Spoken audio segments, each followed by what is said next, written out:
saya mengedukasi kepada umat Islam supaya mereka paham ternyata Kristen itu hanya modal kulit, tapi isi dalamnya ternyata apa yang mereka lakukan di gereja, ibadah minggu tidak ada dalilnya, menyembah Yesus tak ada dalilnya, menyembah tidak bersunat tidak ada dalilnya, kemudian tidak ada ajarannya dari Elohim, ya, dan seterusnya, bla bla bla bla bla, tidak ada perintah.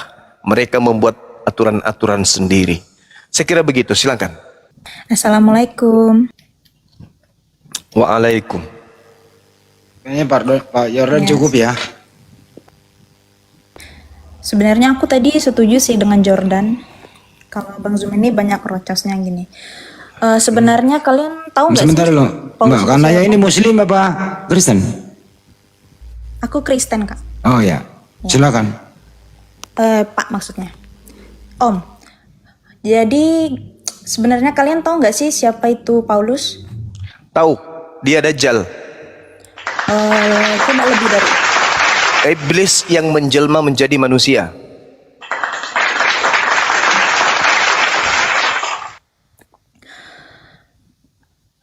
Bantah saya. Bantah Mungkin pakai ini ya. pakai data. Silakan. aku nggak tahu, mungkin kalian antara nggak tahu atau mungkin Silakan, nggak usah nilai kita. Ajarin kita, ajarin. mungkin mempromosikan Islam dengan cara memojokkan Kristen. Ajarin kita. Anda kan bertanya, siapa Paulus? Saya bilang Ya. iblis. Jadi Bantah. Paulus Bantah. itu adalah rasul. Rasul siapa? orang Kristen. Kenapa? Rasulnya orang Kristen, Ya. tapi bukan rasulnya Yesus. Rasulnya Yesus. Kenapa? Dari mana Anda tahu bahwa itu rasulnya Yesus sementara Yesus tidak pernah Karena memilih dia? Rasul-rasul yang lain dan murid-murid yang lain itu sudah mengakui Yesus itu Paulus itu adalah rasul. Di mana Thomas mengakui Paulus? Tunjukkan dalilnya. Gini ya, kalau kalian mungkin beberapa dari kalian itu nggak tunjukkan. tahu ya siapa itu. Tunjukkan dalilnya Paulus. Thomas mengakui Paulus. Aduh, jangan dipotong-potong dong. Iya, jangan berbohong. Aku nggak berbohong, Kalau tidak berbohong, tunjukkan Thomas mengenal Paulus. ya.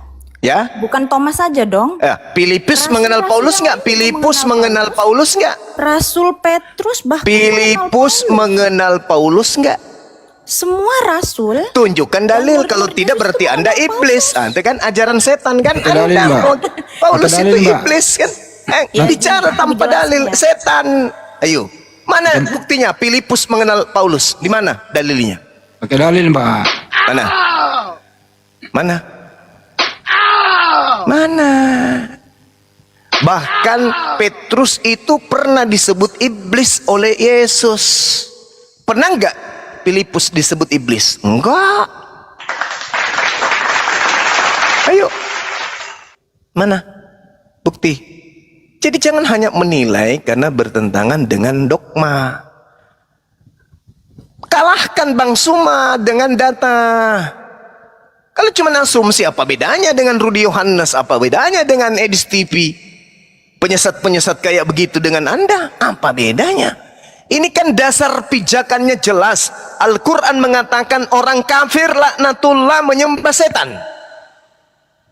Kalian menyembah oknum yang katanya bernama Yesus. Islam mengatakan, Al-Quran mengatakan yang Anda sebut Yesus itu setan. Masa sih? Buktikan bahwa suara yang didengar oleh Paulus itu adalah anak Maria. Buktikan mana? Mana buktinya? Sudah berapa orang Kristen yang lumpuh dengan materi ini? Mana? Buktikan ke saya. Yang datang kepada Paulus mengaku, akulah Yesus, itu benar-benar anak Maria. Silakan buka mic Anda, buktikan itu. Nggak usah nyerocos kemana-mana. Ini aku Jangan di-mute loh mendikte tadi. saya. Aku Jangan di-mute. dikte saya. Ya, jangan dikte saya. Ya. Kakekmu belum lahir, saya sudah Iya. tamat belajar Bible. Oke, Iya, silakan. iya.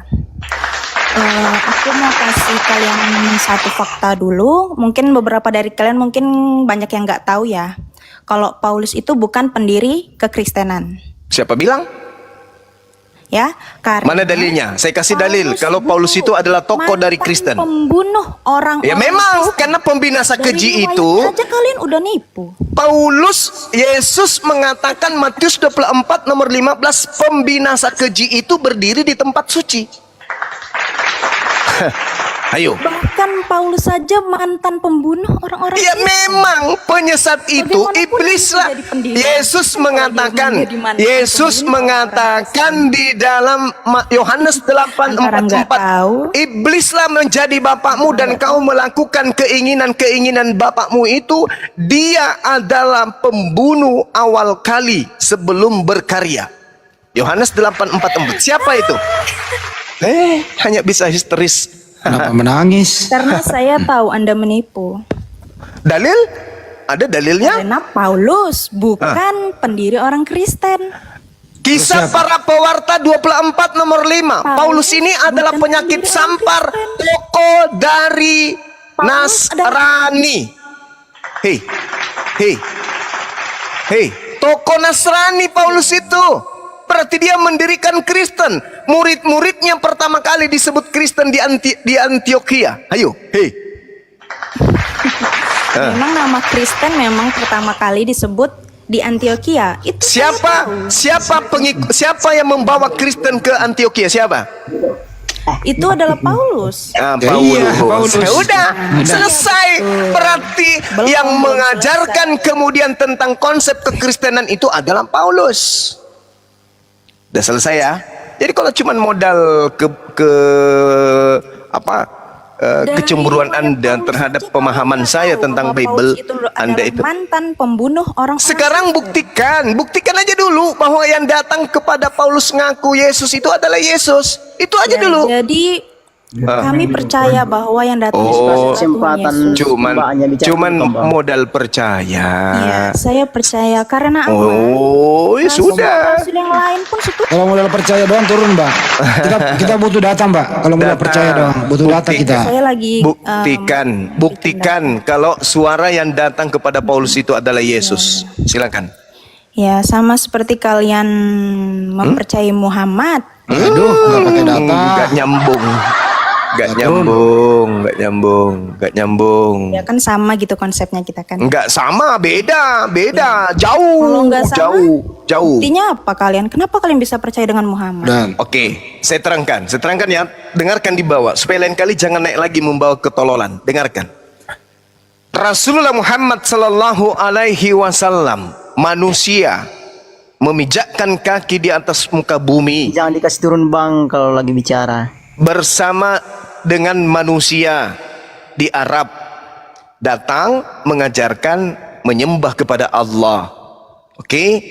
Dan mengajarkan dirinya adalah Rasul Allah, utusan Allah.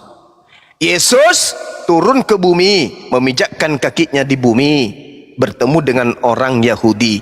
Nabi Muhammad bertemu dengan Arab, Yesus bertemu dengan orang Yahudi, sama-sama.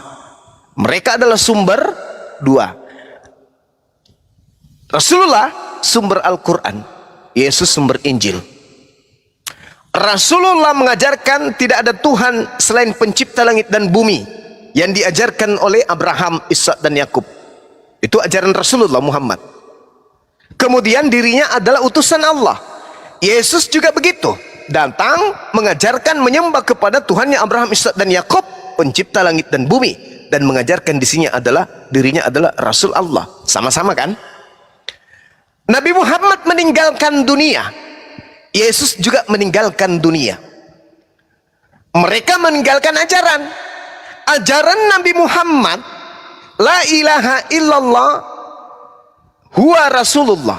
Dia adalah Rasul Allah. 1400 tahun tidak ada manusia muncul mengaku bertemu dengan Nabi Muhammad, lalu kemudian suara yang didengarkan, akulah Muhammad yang kau aniaya. Tidak ada suara kayak begitu. Ya, tidak ada. Tidak ada kemudian orang mengaku-ngaku bertemu dengan Nabi Muhammad lalu merombak semua Al-Quran. Itu tak ada. Lalu mengajarkan ajaran baru. Tidak ada.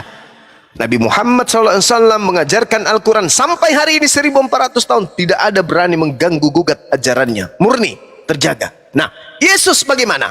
Yesus terangkat, meninggalkan dunia. Muncul namanya Paulus. Mengaku-ngaku bertemu dengan Yesus. Habis itu dia karang cerita 14 buku. Habis itu dia karang lagi buku konsep-konsep yang aneh. Yesus adalah Tuhan, Yesus adalah ini, bla bla bla bla bla, sehingga ajaran Yesus yang tadinya murni kepada Bani Israel tiba-tiba berubah diajarkan kepada seluruh dunia. Itu yang Anda harus pikirkan. Berbeda. Tidak ada orang yang datang mengaku kerasukan Nabi Muhammad, tak ada, lalu mendirikan agama baru, tak ada. Tapi di ajaran Yesus ada orang kerasukan roh mengaku Yesus, lalu mengajarkan agama pagan, menyembah kepada anak Maria. Nah, pertanyaannya, siapa yang datang merombak ajaran Yesus, yang mengaku Yesus, yang datang kepada Paulus? Itu PR besar yang harus kalian bongkar habis. Saya cuma memberikan jalan supaya kalian itu sadar. Kalau ajaran Yesus yang dijalankan selamanya, maka yang muncul kemudian adalah ajaran Taurat, bukan ajaran Perjanjian Baru. Karena Yesus tidak pernah mengajarkan buku-buku Paulus itu. Ayo, tugas kalian sekarang menunjukkan. Begini Bang Suma, ya bagaimana? Yesus yang datang kepada Paulus. Kenapa? Karena Yesus berpesan, murid-muridku, saya akan datang kedua kalinya. Tanda kedatanganku itu hanya suara. Dan aku akan datang kepada seorang penjagal bernama Saulus. Ikutilah dia, ya. Oh baik guru, oke, saya pamit ya, shalom alaihim, naiklah dia ke langit. Tapi ini tidak ada, yang ada malah apa? Wahai murid-muridku, waspadalah kepada ahli Taurat, waspadalah kepada orang Farisi, waspadalah kepada orang munafik, waspadalah kepada penyesat yang datang kepadamu, membawa-bawa namaku dan mengatakan akulah dia. Camkanlah, aku telah mengatakannya kepadamu. Jadi ketika ada orang berkata ada Yesus di sini, ada Yesus di sana, jangan kau percaya ya. Baik guru, itu pesan Yesus sebelum terangkat. Ternyata terbukti muncul Yesus palsu. Di mana itu? Ketika dia datang kepada Paulus, akulah Yesus yang kau ada. Inilah Yesus palsu yang Yesus katakan. Waspadalah, sebab Yesus palsu dan nabi-nabi palsu akan datang menyesatkan banyak orang. Camkanlah, aku telah mengatakanmu terlebih dahulu kepadamu. Apabila ada orang mengaku ada Mesias, ada Yesus di sini, ada Yesus di sana, jangan kau percaya, sebab kedatanganku nanti ditandai dengan adanya cahaya yang bersinar dari timur sampai ke barat. Langit dan kuasa-kuasa langit akan guncang, bulan tidak akan bercahaya, bintang-bintang akan berjatuhan. Itulah tanda kedatanganku. Matius 24 nomor 29. Apakah itu terjadi pada saat ke Paulus? Tidak. Berarti yang datang kepada Paulus ini siapa? Yesus palsu, Mesias palsu. Kami hanya menyadarkan, tapi kalian membenci. Kenapa kalian membenci? Karena darah setan yang ada dalam tubuh Anda itu yang meronta-ronta. Iblis tidak menginginkan pasukannya itu berkurang. Iblis tidak menginginkan prajuritnya berkurang. Penjahat tidak menginginkan mangsanya itu lari lolos dari dirinya. Mereka ingin iblis-iblis ini membawa kalian sampai ke neraka. Kami datang sebagai penolong. Makanya Al-Quran itu datang sebagai obat. Al-Quran itu datang sebagai batu sandungan. Al-Quran itu datang sebagai petunjuk. Anda menolaknya, tolaklah dengan baik. Mari kita diskusi dengan baik. Kan itu poinnya. Jangan berbohong, jangan berdusta kayak tadi. Yesus itu Tuhan, dia bisa datang kapan saja dan kepada siapa aja. Loh, itu kan suara iblis yang berbicara lewat Anda. Kenapa? Karena tidak ada dalilnya. Ketika berbicara mengenai keyakinan, harus berdalil. Gak boleh tidak. Itulah gunanya Bible. Masakan ada kitabnya Yahudi nempel di situ. Kitab Taurat sudah 5 memang di sana. Yeremia, Daniel, apalagi Samuel, apalagi Maleaki, apalagi Pengkhotbah, apalagi Kidung Agung, Mazmur, apalagi Lukas, Matius, Markus, Yohanes, apalagi Kisah Pewarta, apalagi Petrus, 1 Petrus, 2 Petrus, apalagi Roma, Galatia, Filipi, Efesus, apalagi. Masa buku begitu banyak tidak ada satupun dalil di dalamnya mengatakan Yesus itu adalah Tuhan, dia bisa datang kepada siapa saja dan kapan saja. Buku setebal itu kalian kumpulkan menjadi bundelan clipping. Tidak ada pengakuan Yesus seperti itu, tapi Anda karang. Apakah ini bukan bukti bahwa yang mengajarkan Anda mengatakan itu adalah setan?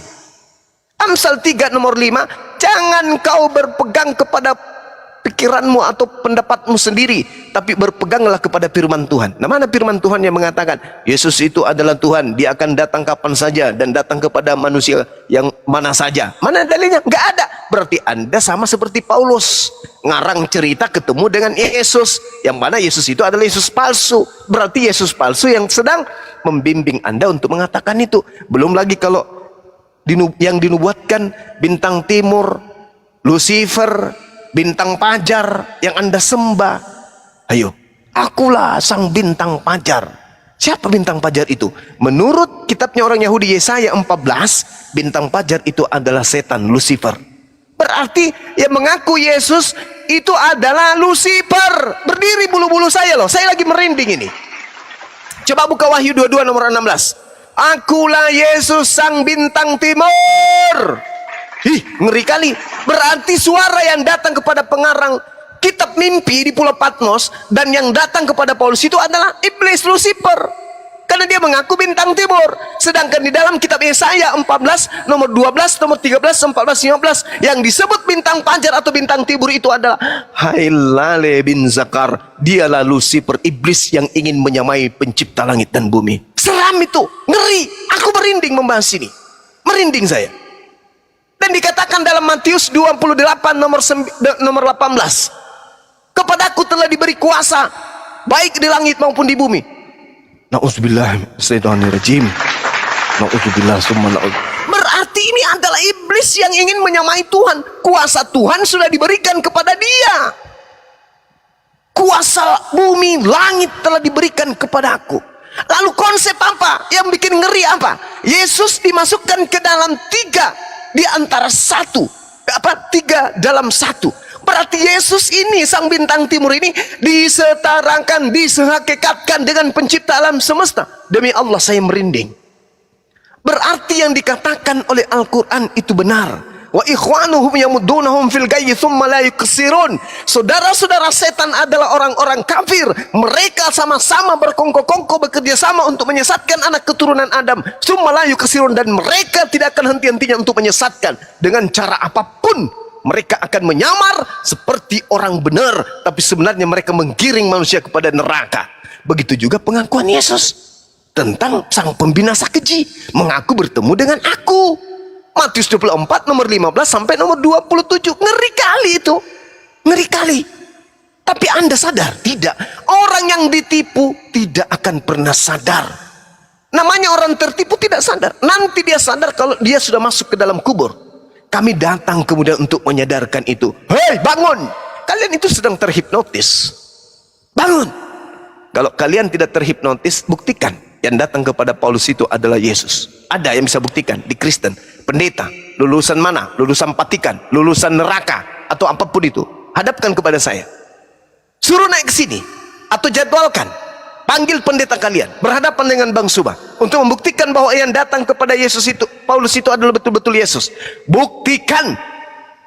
Tak akan pernah ada pendeta atau apapun itu yang mampu membuktikan itu. Artinya apa? Kalau itu tidak terbukti bahwa itu adalah Yesus, berarti itu adalah Mesias palsu. Yang disebutkan kemudian di dalam Matius 24. Yang disebutkan di dalam Al-Quran, surah An-Nisa, yang mengatakan bahwa orang Kristen itu menyembah setan. An-Nisa ayat 117. Wa iyad'una illa syaitanam marida. Artinya yang kalian sembah itu adalah Lucifer. Saya lihat ya, kita baca ya teman-teman. Wahyu 22 nomor 16. Ada yang bisa bacakan kepada kita? Di situ tertulis apa di sana? Ada yang bisa baca? Wahyu 22. Wahyu 22 ya? Iya. 22 Coba. 6 ya? 16 Bang Andi. Coba baca pelan-pelan. Betul. Ngeri sekali.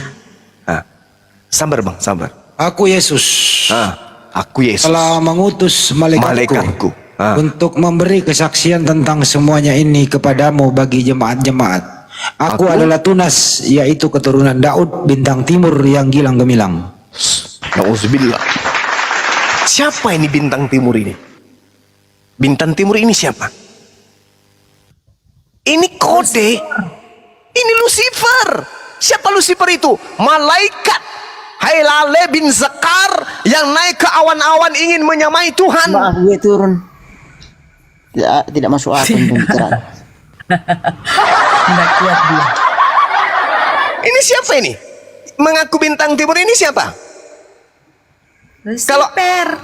Kalau Anda tidak ingin dicerdaskan, saudara buka Bible, kitabnya orang Yahudi, tanya orang Yahudi, wahai saudara-saudara Yahudi, di dalam kitabmu yang disebut bintang timur itu siapa? Hah? Bintang timur itu adalah iblis yang memberontak. Baca Yesaya 14, nomor 12, nomor 13, nomor 14, nomor 15. Yesus mengaku angkatan jahat ini minta satu tanda, dan tidak akan diberikan satu tanda apapun kecuali tanda Yunus, yaitu anak manusia 3 hari 3 malam dalam perut bumi. Lucifer itu turun ke bawah sampai ke dunia orang mati. Baca Yesaya 14 itu. Nah, tanda daripada angkatan jahat diberikan adalah anak manusia turun sampai ke dunia orang mati. Merinding aku, Bang. Lalu diplesetin bahwa Yesus turun untuk menginjili orang-orang di alam maut. Na'udzubillah. Itulah Lucifer yang turun ke bumi yang menjadi tanda kepada angkatan jahat dan angkatan yang tidak setia. Terus kita apa? La haula wala quwata illa billah. Akulah Yesus. Hei, sejak kapan Yesus mengaku akan datang lagi kepada orang-orang? Bukankah Yesus dalam Yohanes 16 nomor 17, aku akan pergi, sebab kalau aku tidak pergi, roh kebenaran itu tidak akan datang kepadamu. Aku pergi, yang datang setelah aku adalah manusia penghibur, bukan aku lagi. Tapi kok muncul, aku Yesus telah mengutus malaikatku untuk memberi kesaksian tentang semua ini kepadamu. Ingat, iblis itu memiliki pasukan malaikat-malaikat. Mikail berperan dengan naga dan malaikat-malaikatnya. Hati-hati. Iblis memiliki malaikat-malaikat. Aku Yesus telah mengutus malaikatku untuk memberi kesaksian tentang semua ini kepadamu bagi jemaat-jemaat. Jemaat yang mana? Jemaat siapa? Bukankah Yesus tidak diutus untuk orang-orang yang tidak bersunat? Bahkan Galatia 2 nomor 8, Petrus diutus Yesus untuk mendirikan jemaat di atas batu karang kepada orang-orang yang bersunat. Jemaat-jemaat yang dimaksud di sini adalah jemaat-jemaat di luar Yahudi, yaitu gereja-gereja yang tidak bersunat. Ini bukan Yesus anak Maria. Ini bukan Yesus. Ini bukan Yesus, tapi ini adalah bintang timur. Bintang timur itu adalah Hailale bin Zakar alias Lucifer. Jadi yang kalian sembah selama ini adalah Yesus.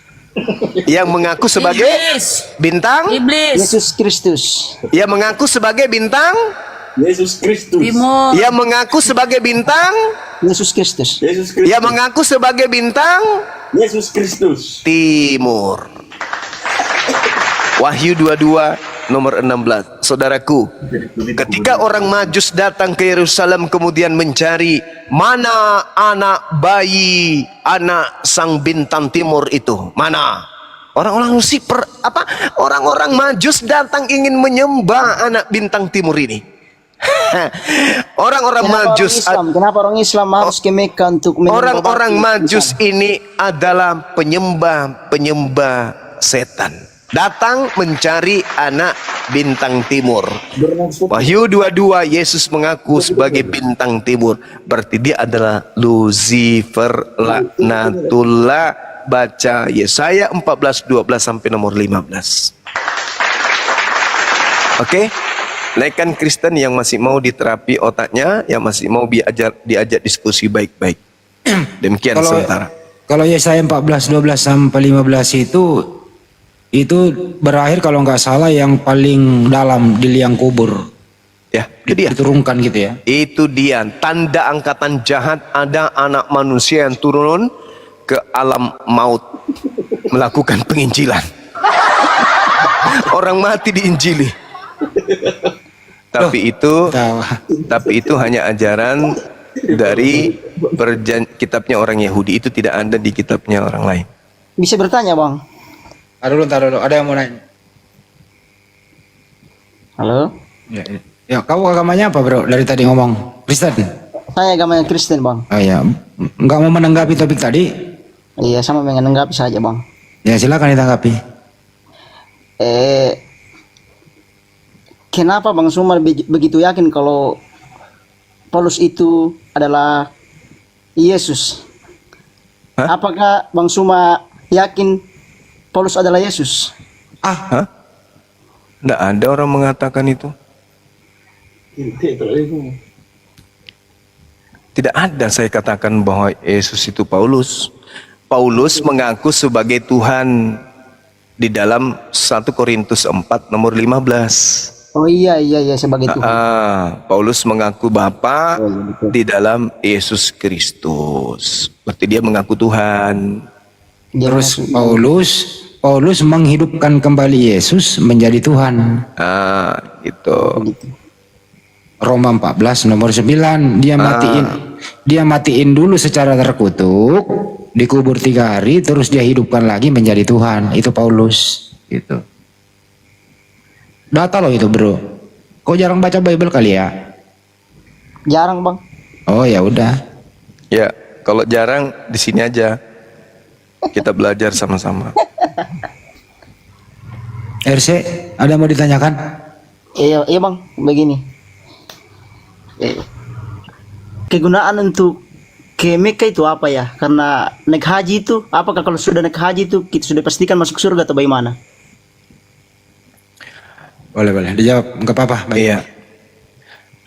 Jadi gini, di Islam itu ketika kita menjadi orang mukmin, maka kita sudah memiliki harta warisan berupa surga.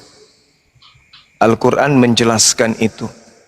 Kada aflahal mu'minun, diterangkan di dalam surah Al-Mu'minun. Jadi tidak mesti berhaji. Berhaji itu hanya bagi yang mampu. Al-Quran dalam surah Al-Mu'minun mengatakan alladzina hum fi salatihim khashi'un. Beruntunglah orang-orang yang salat. Walladzina hum 'anil lagwi mu'ridun. Dan beruntunglah orang yang menjauhkan diri dari perbuatan yang tidak berguna. Walladzina hum lizzakati fa'ilun. Dan beruntung juga orang yang menunaikan zakat. Walladzina hum li furujihim hafizun. Dan beruntung juga orang yang memelihara dirinya untuk tidak berzina. Walladzina hum ala salawatihim yuhafizun. Serta orang yang memelihara ibadah salatnya. Ulaika humul warithun. Mereka itulah orang yang mewarisi. Alladzina yarithunal firdaus. Surga firdaus. Hum fiha khalidun. Jadi orang yang salat adalah orang yang sudah punya warisan berupa surga firdaus. Tadi siang kalau tidak salah 16 orang Kristen saya tanya, gugur semua. Mana jaminan surga bagi orang yang ibadah hari Minggu? Tidak ada yang mampu menjawab. Karena prosesi ibadah dalam Islam disebut sholat, prosesi ibadah di dalam Kristen disebut kebaktian hari Minggu. Mana dalilnya? Ternyata kurang lebih 18 atau 16 orang dari Kristen tak ada satupun yang mampu menjawab. Jadi buat apa kalian ke gereja? Nggak ada jaminan keselamatannya. Kami cukup sholat dengan khusyuk. Kami punya warisan. Dalilnya ada. Anda tidak terima, silakan. Ini kitab suci kami. Kami beriman kepada kitab suci kami. Nah, Anda juga beriman kepada kitab kalian. Buktikan di kitab kalian ada jaminan untuk mereka yang kebaktian hari Minggu. Ada nggak? Tak ada dalilnya. Jadi buat apa ke gereja? Hanya untuk lihat paha. Hanya untuk karaoke. Itu aja. Tak ada gunanya kan? Karena tidak ada dalilnya. Tidak ada unsur keselamatan yang didatangkan berdasarkan Bible itu sendiri. Justru di dalam Yohanes 14 nomor 27 kata Yesus, aku tinggalkan Islam untuk kalian. Matius 5 nomor 20, jika hidup agamamu tidak lebih baik dari hidup keagamaan orang Yahudi, maka kamu tidak akan masuk ke dalam surga. Nah, yang lebih baik dan yang lebih sempurna hidup keagamaannya dalam tata krama ibadah, tata cara ibadah, itu hanya Islam. Kristen mana ada. Ibadah minggu itu tak ada perintahnya. Nyanyi-nyanyi di hari minggu itu tak ada perintahnya. Sementara Yesus mengatakan harus agama itu lebih baik, lebih sempurna daripada agama Yahudi baru bisa masuk ke surga. Di dalam Matius 5 nomor 20 itu dalil. Tapi kenapa ada namanya hari Sabat, Bang? Hari Sabat itu, adekku, itu adalah ibadah khusus untuk orang Yahudi. Keluaran 31 nomor 12 sampai nomor 15, hari Sabat itu adalah ibadah yang spesial untuk Bani Israel saja. Sedangkan untuk umat Islam, ya ayyuhalladzina amanu idza nudiya lis-sholati min yaumil jumu'ah. Untuk umat Islam. Nah, mana dalilnya hari Minggu? Tidak ada. Kenapa Kristen ibadah hari Minggu? Karena orang Roma, orang Yunani, dari sejak nenek moyang mereka, mereka memang ibadahnya Minggu, Sunday. Apa artinya Sunday? Hari matahari.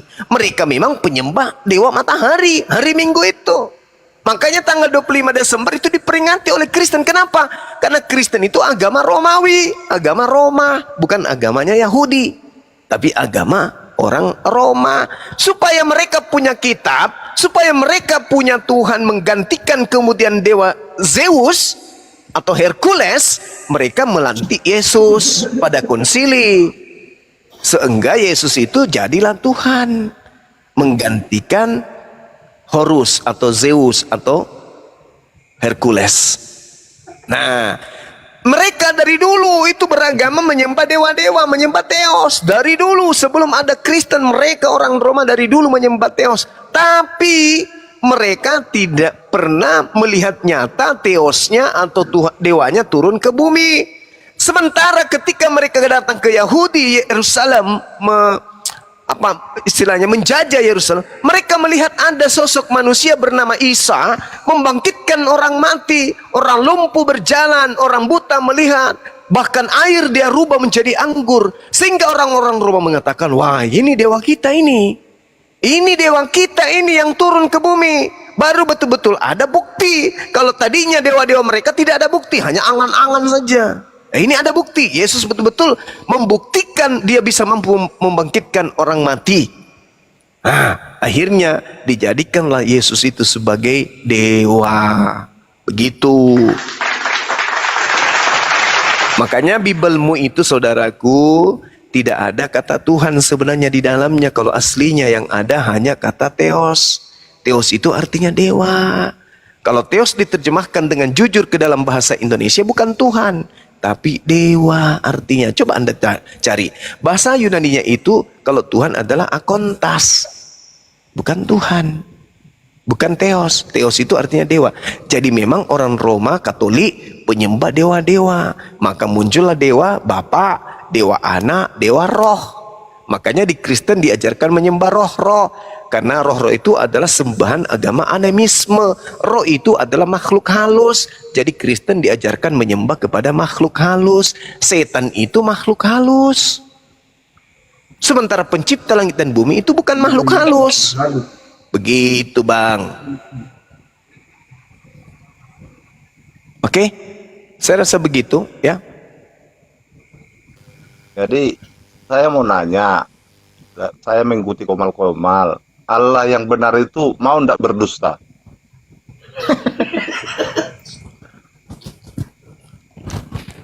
Lu? Maksudnya apa? Allah yang benar maksudnya Tuhan, Tuhan yang benar gitu. Tuhan. Ya, kalau di kami ya Tuhan itu Allah itu bisa mau ndak berdusta? Enggak mungkin. Di komal-komal di Quran ada katanya Allah berdusta, gimana itu, Bang? Di mana dalilnya? Di komal saya tengok di komal kok ada. Bukan di Komal. Dalilnya mana?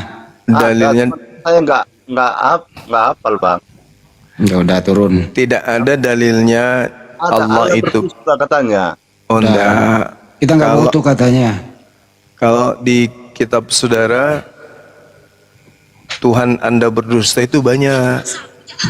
Contoh yang sedang dibahas ini, Tuhan Anda mengatakan bahwa dia nanti datang kedua kalinya di akhir zaman ditandai dengan bintang-bintang jatuh, kemudian langit bergoncang. Ternyata dia datang diam-diam ke Paulus. Berarti dia pendusta.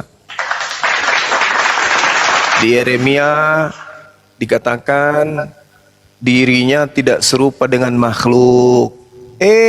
Ternyata abad pertama dia jadi manusia. Filipi 2, Kolose 2, dia datang serupa dengan manusia. Pembohong berarti, pendusta.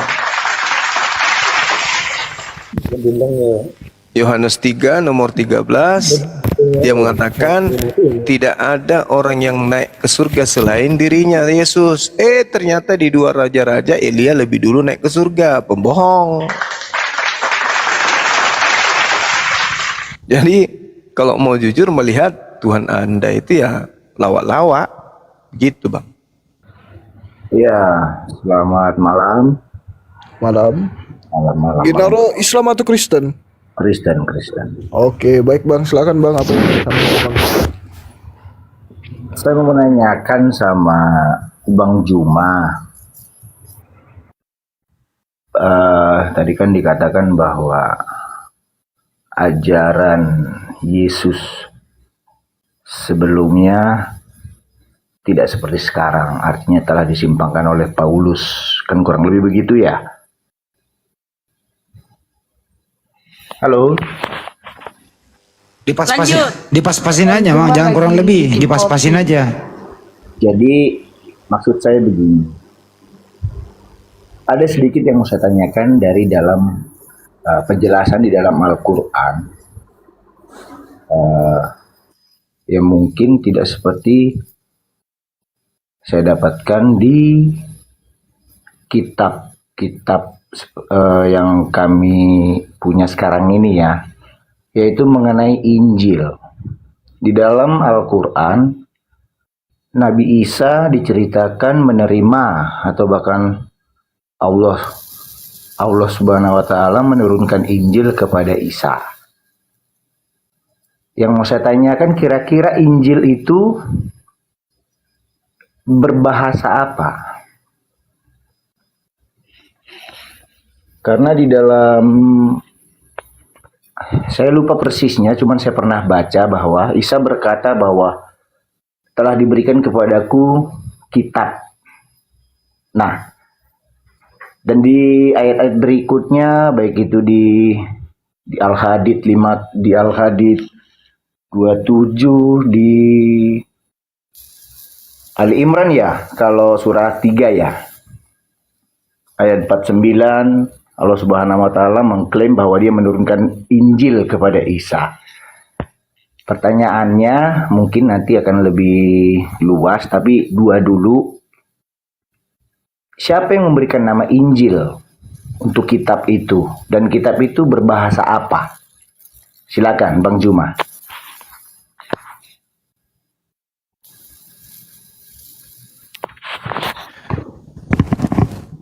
Tadi Bismillahirrahmanirrahim. Pertanyaannya tadi, siapa yang kemudian memberikan nama kitab itu adalah Injil? Betul. Yang memberikan nama itu adalah Allah Subhanahu wa Ta'ala. Nah, terkait kemudian menggunakan bahasa apa, Al-Quran menjawab, Bismillahirrahmanirrahim. Wa ma arsalna mir rasulin illa bilisani qaumi. Allah mengutus rasul atau nabi kepada kaumnya itu menggunakan bahasa kaumnya.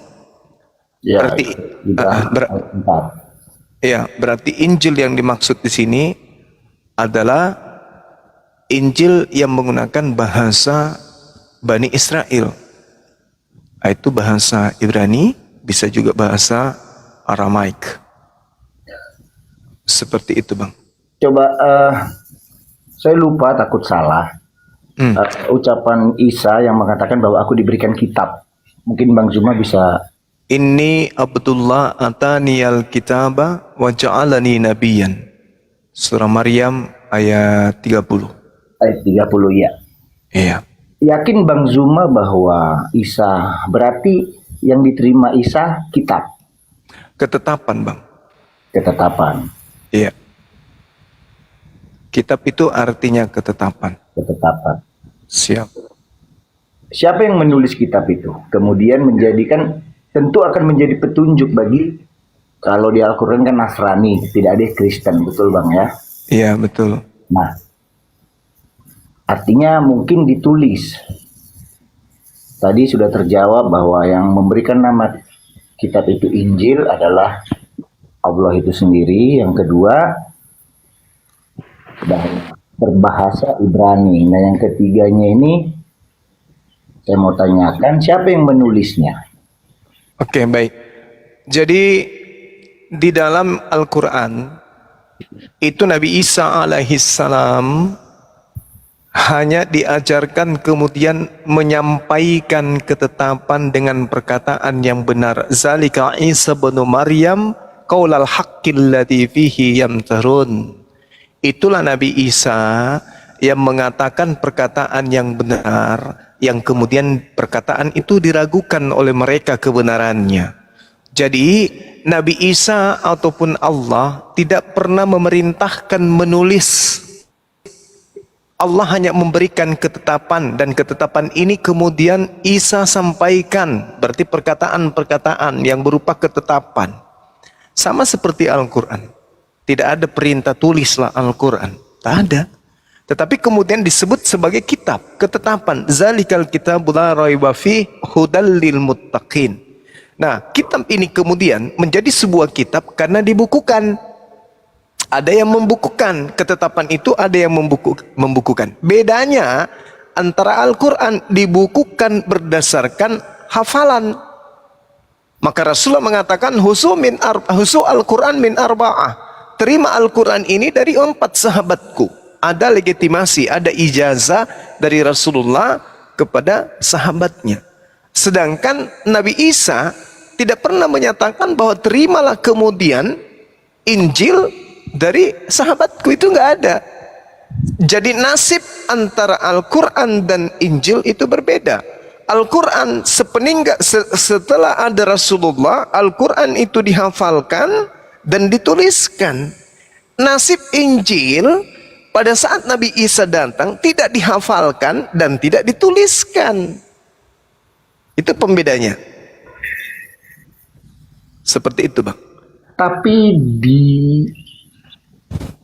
wahyu yang diterima oleh Nabi Muhammad, saya sudah membaca, saya punya ketertarikan sama Al-Quran. Jadi saya membandingkan juga, karena jujur kalau selama saya di Kristen tidak ada larangan, karena ya intinya begini, tidak ada larangan untuk ya diberikan sifat independen, dalam artian mungkin saya bisa membandingkan untuk memilih mana yang terbaik menurut saya. Oleh sebab itu saya mempelajari Al-Quran. Bahkan saya Kristen, di HP saya ada beberapa aplikasi Al-Quran. Saya sering baca dan rutin baca, tiap hari saya baca. Nah, saya cuman nggak hafal banget. Mungkin Bang Zuma nanti bisa berikan surahnya di mana. Bukankah juga Nabi Muhammad juga diperintahkan untuk apa? Membenarkan Taurat dan Injil yang telah diturunkan sebelumnya, dan Iya, mengikuti risarah-risarah yang ada di dalamnya. Nah, sementara kalau tidak ada perintah, oke lah kita anggap betul tidak ada perintah. Lantas kalau hanya sekedar wahyu yang diterima oleh Isa itu hilang bersama terangkatnya Isa, lantas apa yang menjadi teladan bagi Nabi Muhammad? Kalau Taurat jelas kitabnya ada, Zabur ada. Nah, Injil ini sesuai dengan klaim Bang Zuma tadi kan dikatakan bahwa dia tidak diperintahkan untuk dituliskan atau sementara Nabi Muhammad diperintahkan untuk apa? Mengikuti ajaran-ajaran yang di dalamnya. Nah itu, coba gimana kira-kira coba? Baik. Al-Quranul Karim menerangkan Bismillahirrahmanirrahim. Wa qaffayna ala atharihim bi Isa bin Maryam musaddiqan lima baina yadayhi minat Taurah wa atainahul Injil fihi hudaw wa nur wa musaddiqan lima baina yadayhi minat Taurah wa hudaw wa mau'izatan lil muttaqin. Dan kami teruskan jejak mereka dengan mengutus Nabi Isa alaihissalam, yaitu anak laki-lakinya Maryam, membenarkan kitab yang ada sebelumnya yaitu Taurah, dan kami turunkan Injil kepadanya, di dalamnya terdapat petunjuk dan cahaya, dan membenarkan kitab yang sebelumnya yaitu Taurah, dan sebagai petunjuk serta pengajaran untuk orang-orang yang bertakwa. Saya ulang, sebagai pengajaran dan petunjuk bagi orang-orang yang bertakwa. Sekarang permasalahannya adalah siapa yang bertakwa dan siapa yang menjadikan Injil sebagai petunjuk ketika Nabi Isa alaihissalam itu datang kepada Bani Israel. Apakah masih ada? Tidak ada lagi. Maka kemudian ketika Allah mengatakan bahwasanya di dalam Injil itu ada petunjuk dan ada cahaya, memang betul. Karena di dalam Al-Quran diterangkan ketika ditanya Nabi Isa, "A'anta qulta linnas takhizuni?" Apakah engkau yang mengajarkan manusia Israel menyembah dirimu, menjadikan dirimu sebagai Tuhan selain daripada aku? Qala subhanaka ma yakunu li an aqula ma laysa li bihaqqa. Ternyata Nabi Isa tidak pernah mengajarkan sesuatu yang bukan haknya untuk ia katakan kepada Bani Israel. Sejalan dengan Yohanes 12:49. Dan Nabi Isa mengatakan, "Ani abudullah rabbi wa rabbakum." Sembahlah Allah, Tuhanku dan Tuhanmu. Berarti Injil yang datang kepada Nabi Isa alaihissalam, inti ajarannya adalah sembahlah Allah, Tuhanku dan Tuhanmu. Dan juga Nabi Isa mengatakan, "Fattaqullaha wa ati'un." Bertakwalah kepada Allah dan taatlah juga kepadaku. Artinya Nabi Isa mengajarkan kepada Bani Israel untuk takut kepada Tuhan yang mendatangkan kemudian hikmat Injil kepada mereka, dan agar taat kepada Nabi Isa saja. Nabi Isa mengajarkan ani abudullah. Nabi Isa mengatakan, aku diutus. Ya Bani Israel, inni rasulullahi ilaikum. Wahai Bani Israel, aku ini diutus untuk kalian. Berarti, iya silakan. Saya udah nanggap. Saya potong. Iya. Baik. Perkataan Isa itu sebelum Al-Quran turun. Siapa yang tahu kalau nggak dituliskan? Siapa yang tahu ada petunjuk kebenaran di dalam Injil kalau tidak pernah dituliskan atau dibukukan? Oke. Coba. Baik. Allah Subhanahu wa taala kemudian menyeru ahli kitab dalam hal ini Yahudi dan Nasrani. Apa kata Allah? Ya ahlal kitab, qad ja'akum rasuluna yubayyinu lakum ala fatrah. Wahai ahli kitab, sungguh rasul kami telah datang kepadamu menjelaskan syariat kepadamu ketika terputus pengiriman utusan atau rasul-rasul, agar kamu tidak mengatakan tidak ada yang datang kepada kami baik seorang pembawa berita gembira maupun seorang pemberi peringatan. Sungguh telah datang kepadamu pembawa kabar gembira, pemberi peringatan, dan Allah Maha Kuasa atas segala sesuatu. Sebelum Allah menyatakan itu, terlebih dahulu kemudian Allah mengatakan, ya ahlal kitab, qad ja'akum rasuluna yubayyinu lakum katsiran mimma kuntum tukhfuna minal kitabi wa ya'funa an katsir. Wahai ahli kitab, Rasulku Nabi Muhammad telah datang kepadamu menjelaskan kepadamu banyak hal dari isi kitab yang kamu sembunyikan. Sungguh telah datang kepadamu cahaya dari Allah dan kitab yang menjelaskan. Yahdi bihil lamanittaba'a ridwan subulas salam. Dengan Oke, silakan. Saya potong lagi, maaf. Saya belum dapat. Karena di pikiran saya, Isa pasti memiliki kitab. Terlepas siapa yang menulis, Isa pasti punya kitab. Saya punya dasar dari Al-Quran. Apa itu? Mungkin Bang Zuma bisa jabarkan. Tadi saya bilang saya udah sering baca Al-Quran, cuman saya nggak paham aja terletak di mana ayatnya. Bunyinya begini. Yang di dalamnya terdapat nama Nabi Muhammad. Nah, kalau tidak ada buku kitab, itu dari mana? Siapa yang tahu? Kan klaim Allah Subhanahu wa taala dalam Al-Qur'an yang mengatakan demikian. Yang mereka dustakan bahwa ada nama Muhammad di dalam Injil. Surat mana? Mungkin Abang Iman nanti bisa jabar. Ya, baik. Di dalam Al-Quran diterangkan kemudian di surah As-Saff ayat ke-6. Bismillahirrahmanirrahim.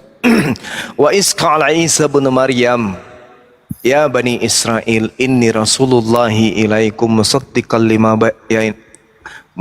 lima baina yadayhi minat Tara wa mubasysyiran bi rasul ya'ti min ba'di ismuhu Ahmad falamma ja'ahum bil bayyinati qalu hadza sihrun mubin. Ketika Nabi Isa kemudian berkata kepada kaumnya, wahai Bani Israel, sesungguhnya aku utusan Allah kepadamu yang membenarkan kitab yang diwahyukan sebelumku yaitu Taurat dan memberikan kabar gembira dengan seorang rasul yang akan datang setelahku. Bukan menuliskan sebuah kitab, tapi memberi kabar gembira dengan seorang rasul yang datang kepadaku bernama Ahmad. Bukan itu bunyi ayatnya. Saya bisa pastikan bahwa saya tidak salah. Ya. Para orang Yahudi memungkiri yang jelas nama Allah memberikan Injil kepada Isa. Yang memungkiri ada nama mereka mengenal seperti anaknya sendiri, mungkin itu Gurunda. Nah itu coba, saya jujur saya nggak hafal ayatnya di mana, tetapi itu ada. Iya, betul. Di dalam Al-Quran memang dikatakan bahwa orang-orang Yahudi mengenal kemudian baginda Rasul Muhammad Sallallahu Alaihi Wasallam sama seperti mengenal anak mereka sendiri. Itu jelas itu. Di Al-Quran surah Ali Imran ayat 3, kemudian Al-Ahzab ayat 144 kalau nggak salah ya. Coba teman-teman mungkin masih ada yang ingat ayat ini di mana Allah Subhanahu wa taala kemudian disebutkan namanya di dalam Al-Quran. Dalam Al-Quran surah Muhammad ayat 2, kemudian Al-Fat ayat 29. Ada nggak teman-teman yang ingat dalil ini? Ayat suci Al-Quran. Coba dibantu. Silakan. Kalau Muhammad ayat 2 dan orang-orang beriman kepada Allah dan mengerjakan kebajikan serta beriman kepada apa yang turunkan kepada Muhammad dan itulah kebenaran Tuhan mereka. Allah bukan itu ya Guru. Ya, mereka mengenal Nabi Muhammad. Ayat mana? Lupa saya. Ada yang tahu ayatnya? Karena bagi saya Bang, harus ada kitab itu, tidak bisa tidak. Karena sudah pelajari Al-Quran, kitab itu harus ada dari itu sendiri. Jadi tidak hanya sekedar seperti yang Bang Zuma katakan bahwa Isa menerima kitab, lantas tadi Bang Zuma Al-Baqarah ya, ayat 146 Al-Baqarah 146. Bentar, jadi gini, Bung, Bani Israel itu adalah bangsa tegar tengkuk. Kalau Anda kemudian mencari kitab di tengah-tengah mereka yang membahas tentang Nabi Muhammad itu mustahil. Jangankan Nabi Muhammad, Yesus aja yang ada di tengah-tengah mereka, jelas-jelas bermujizat di tengah-tengah mereka, mereka tolak. Apalagi Nabi Muhammad. Kalaupun itu klaim berikutnya. Yang saya mau perjelas di sini, Bang Zuma yakini nggak kitab itu pernah ada apa tidak? Itu jelas, itu iman saya Bang, nggak bisa diragukan itu. Pernah ada. Betul. Pernah ada, dan itu berbahasa Ibrani.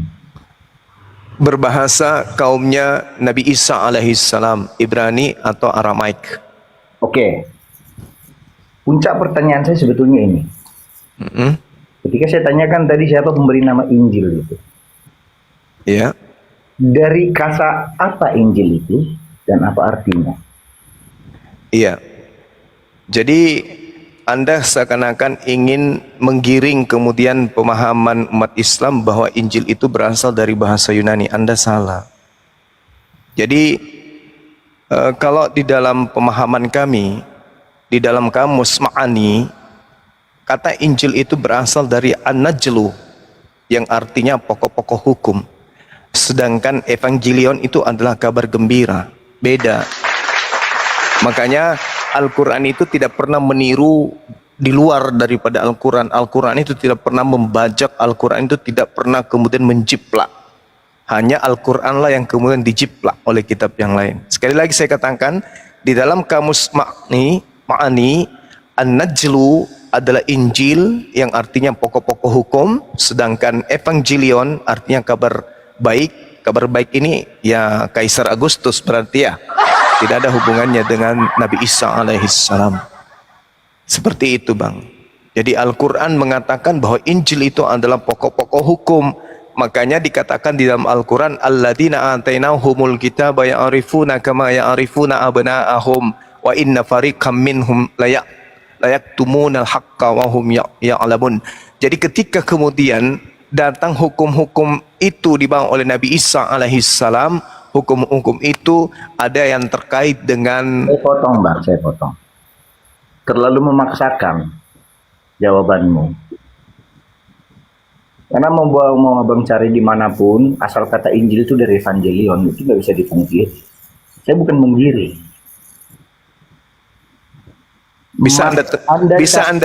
Oke. Bisa Anda buktikan? Bisa? Silakan. Sebelum jangan terlalu mulut besar. Buktikan aja dulu. bukan. Buktikan. Saya minta Anda buktikan bahwa Injil itu berasal dari kata Evangelion berdasarkan kaidah bahasa Arab. Silakan. Ingat ya, Al-Quran itu bahasa Arab, bukan bahasa King Kong. Betul. Sekarang buktikan. Mulut besar Anda atau Anda buktikan. Dari tadi Anda bertanya terus seakan-akan Anda itu orang intelektual. Bukan intelektual. Ya, sekarang Anda buktikan bahwa Injil yang adalah An-Najlu itu berasal dari Evangelion. Silakan. Buktikan ke saya. Itu Muhammad jadi nabi, kekristenan di Arab sudah berkembang. Saya tidak tanya itu, yang saya tanya dasar pijakan Anda mengatakan Injil itu berasal dari bahasa Yunani. Evangelion. Tunjukkan ke saya. Nyatanya ditulis. Tunjukkan ke saya bukti Anda mengatakan itu. Jangan gitu, jangan dipotong dulu. Saya mau menjabarkan. Anda dari tadi memotong saya dan saya bersabar. Anda bertanya seakan-akan Anda dosen penguji, tapi Anda itu nihil, nol, nonsense, bullshit. Sekarang saya tanya, Anda salah bertanya kepada guru seperti Anda itu bertanya kepada murid. Yang guru itu di sini aku, bukan ente. Sekarang satu aja pertanyaan saya, buktikan kalau Injil berasal dari kata Evangelion. Saya tanya sama Anda sekarang, buktikan ke saya kalau kata Injil itu berasal dari Evangelion. Saya katakan tadi sebelum Muhammad jadi nabi, 2, di Arab Kristen 3, berkembang. 4, mereka Evangelion 5, ditranslate 6, bahasa Arab menjadi 7, Injil, 8, dan nyata. 9, 10. Anda turun, silakan ke gereja, colok pantat pendeta, Anda jilat tangan Anda supaya Anda waras. Turun, silakan Anda berkoar-koar, Anda permalukan saya, silakan. Toh saya cuma bertanya, buktikan kalau Injil itu berasal dari kata Evangelion. Apa kata Anda? Nabi Muhammad itu Al-Quran, orang-orang sudah pergi datang ke Arab. Nenekmu kiper, mending kau ke neraka aja sekalian. Saya udah sabar-sabar menjawab semua pertanyaanmu. Belajar Quran. Apa lu pikir saya tidak tahu teknik setan menyesatkan? Apa lu pikir dengan Anda bermulut manis kayak gitu saya bisa tergoda kemudian? iblis yang datang kepada Yesus, yang datang kepada Paulus mengaku Yesus itu pun dengan cara-cara halus. Saya tahu tidak akan mungkin iblis itu membawa kebenaran, nggak mungkin. Iblis itu bermanis-manis untuk menyesatkan. Saya sudah katakan di dalam kamus Ma'ani, An-Najlu adalah dasar kata Injil, di mana Injil itu adalah pokok-pokok hukum, sedangkan Evangelion itu adalah kabar baik. Kaisar Agustus juga disebut sebagai kabar baik, bukan Yesus. Yang pertama mendapatkan kabar baik itu adalah Kaisar Agustus. Siapa bilang Yesus adalah Injil? Lebih duluan Kaisar Agustus. Kaisar Agustus itu adalah Evangelion. Yesus itu belakangan. Dan ingat ya Oteng, pemakan asu, dengarkan. Hanya di Indonesia orang Kristen mengenal Injil. Di luar sana Kristen pemakan monyet tidak mengenal Injil. Paham? Cuman di Indonesia ini orang Kristen agama warisan penjajah yang mengenal kata Injil. Dari mana? Dari Al-Quranul Karim. Pandai-pandaian kau. Kau mau ngajarin saya. Dah sabar-sabar saya bertanya, menjawab pertanyaan kamu semuanya dengan sabar. Kamu menggiring, saya tahu di mana nanti menggiringnya ini jatuhnya. Ini puncaknya pertanyaan saya. Masih mau kau datang besok? Masih mau kau datang besok. Langsung mau kau lawan, dek. Belum bisa kau kalahkan saya. Kalau hanya masalah kayak gitu, belum. Pura-pura itu banyak, Pak. Pura-pura lembut tai sapi dia. Ya, kerjaan setan kan begitu. Aku sapa lah nih. Duta aku Rio, selamat malam agama Pak. Halo, selamat pagi. Oi pagi ya, agama apa Bang? Iya, saya agama Buddha tapi saya memang saya lagi mempelajari Islam. Saya udah sering sih naik ke Komal sini. Allah, Masya Allah, Masya Allah. Oke, apa yang mau ditanyakan ke Bang Zuma? Oh ya, gini saya mau tanya soal ayat Bible sama Bang Zuma. Saya kan sering banget nih nontonin Bang Zuma ya kan. Soalnya saya emang mau convert ke Islam sih. Cuman saya memang untuk mempertahankan lah. Kadang kan di sekitaran saya tuh banyak orang Kristen juga kan, gitu. Jadi gini Bang, saya ingat banyak abang bilang kan soal apa tuh kelompok jahat diberikan tanda Yunus tuh yang nggak percaya. Nah, angkatan jahat bukan kelompok, angkatan. Oh iya, angkatan jahat, maaf. Nah itu kan saya baca-baca kan memang murid Yesus itu kan nggak ada yang percaya sama kebangkitan. Betul, tanda-tanda. Benar. Saya baru baca nih Bang di Yohanes 20 ayat 1. Di situ ada ayat yang bilang si Thomas itu akhirnya percaya karena tangannya itu, dia mencucukkan tangan Yesus itu yang bekas bolongan itu Bang. Saya bingung loh, kok ada ayat kayak gini gitu. Iya, tapi apa yang terjadi? Thomas ini kemudian menganggapnya Tuhan, menganggapnya hantu, atau kembali menganggapnya sebagai manusia. Itu dulu poinnya.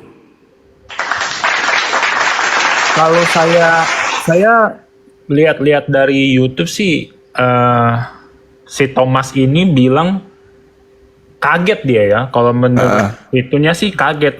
Iya Tuhanku, Allahku, maksudnya kayak oh my God gitu. Bukan sebut Yesus si Tuhan gitu. Cerdas. Iya, lanjut.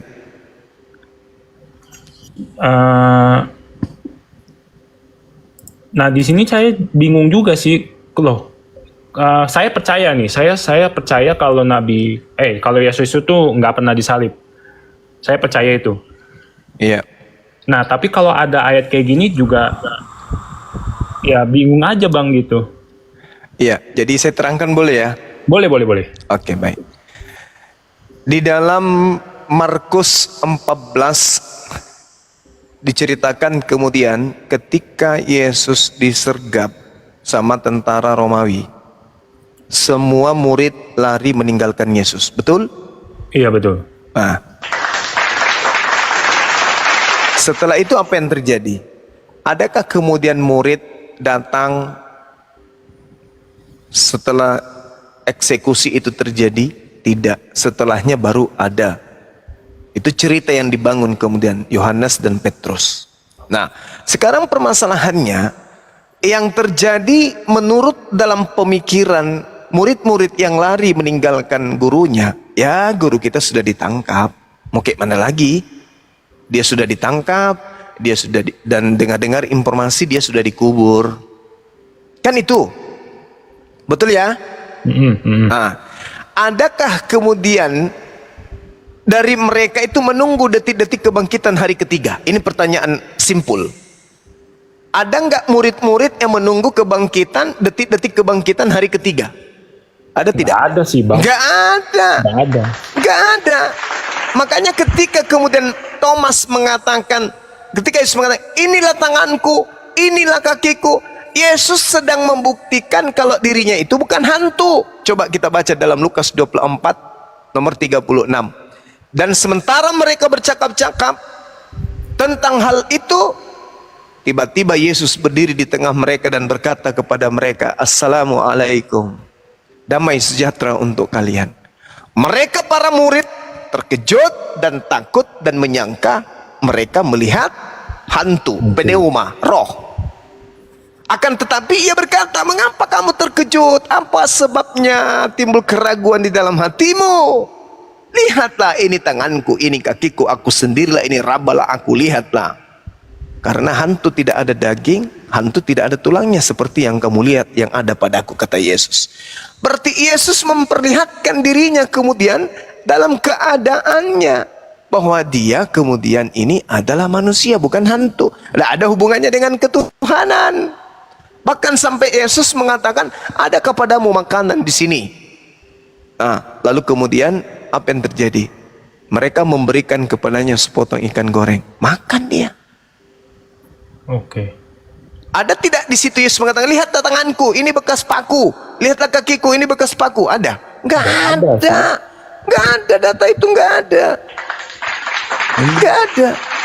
Berarti bisa dibilang Yohanes yang cerita tentang bolong-bolong itu berarti bisa bilang ayat sisipan kah?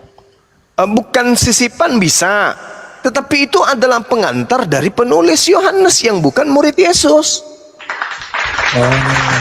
Coba Anda baca Yohanes 21 nomor 24 sampai 25.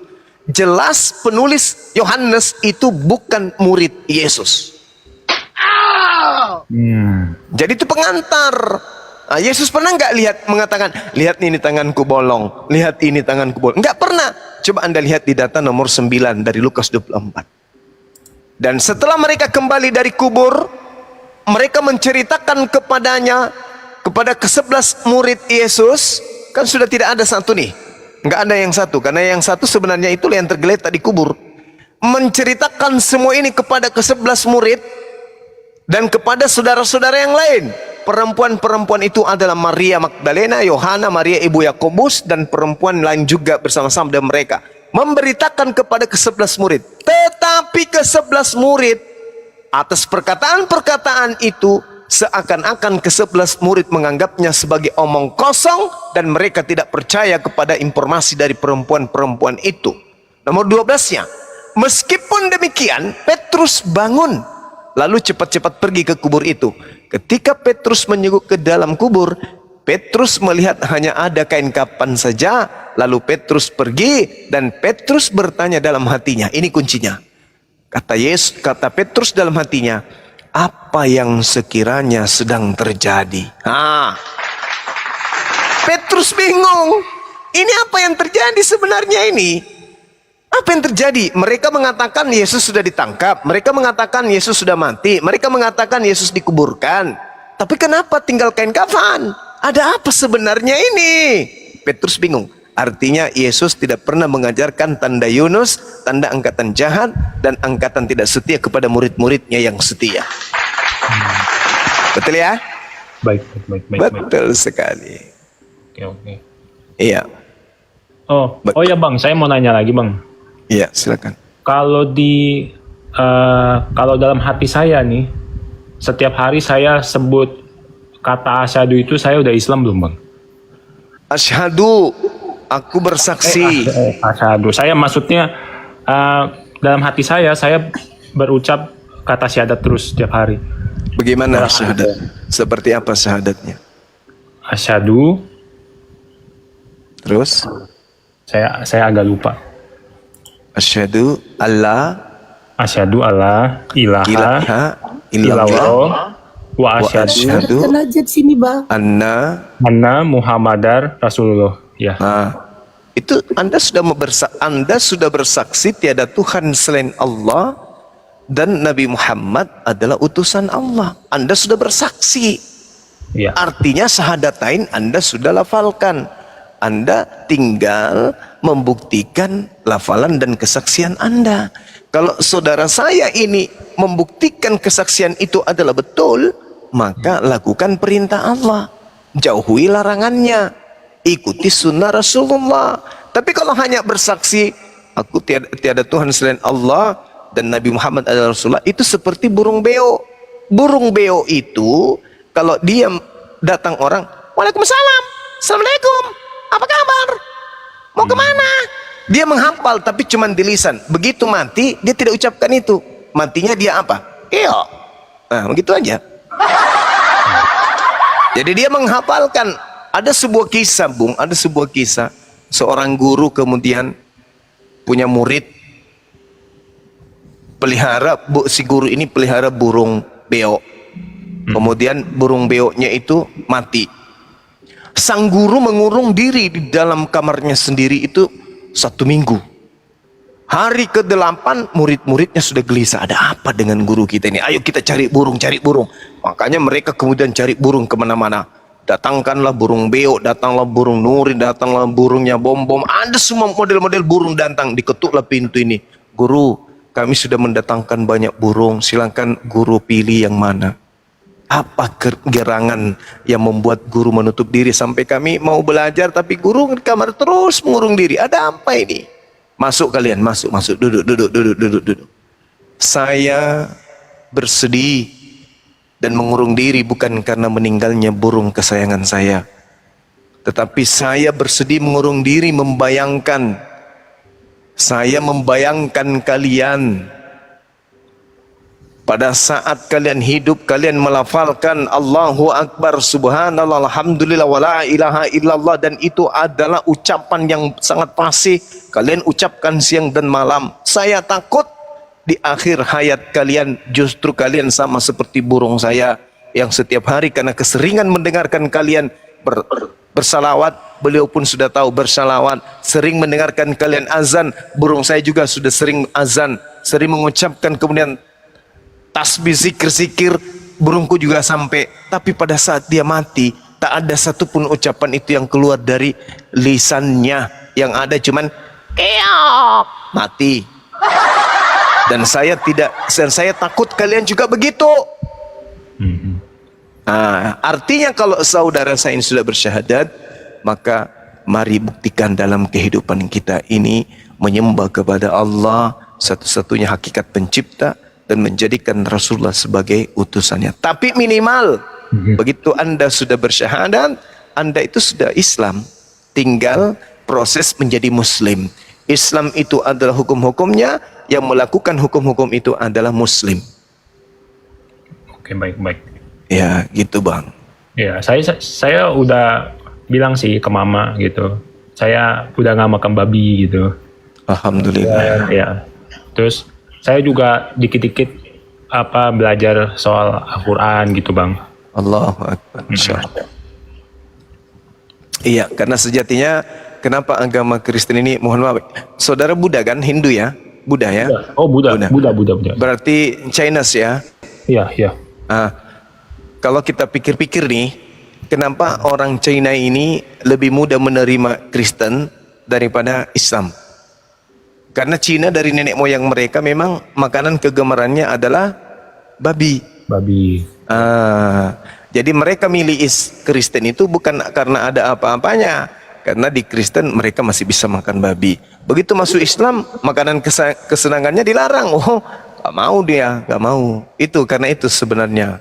Padahal mereka kalau melihat Islam ini, orang Chinese, begitu mereka masuk Islam, mereka akan benar-benar menjadi Islam yang taat. Itu karena saya juga punya adik angkat seorang dokter Cina juga.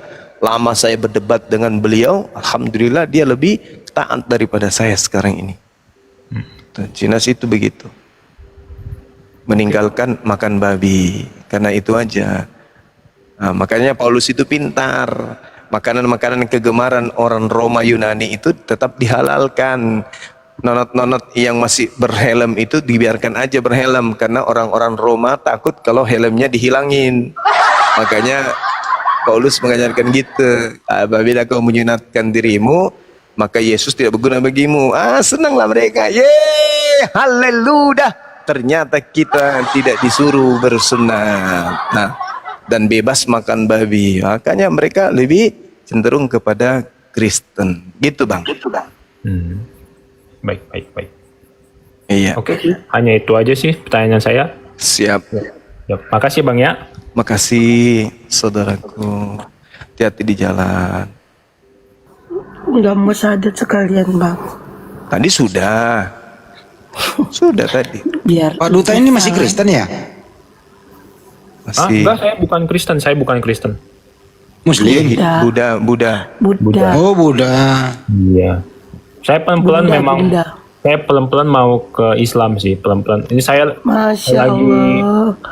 Masya belajar nggak Allah. makan babi ya kan. Saya udah, jangan kasih makan saya makan babi ya gitu. Alhamdulillah. Pelan-pelan.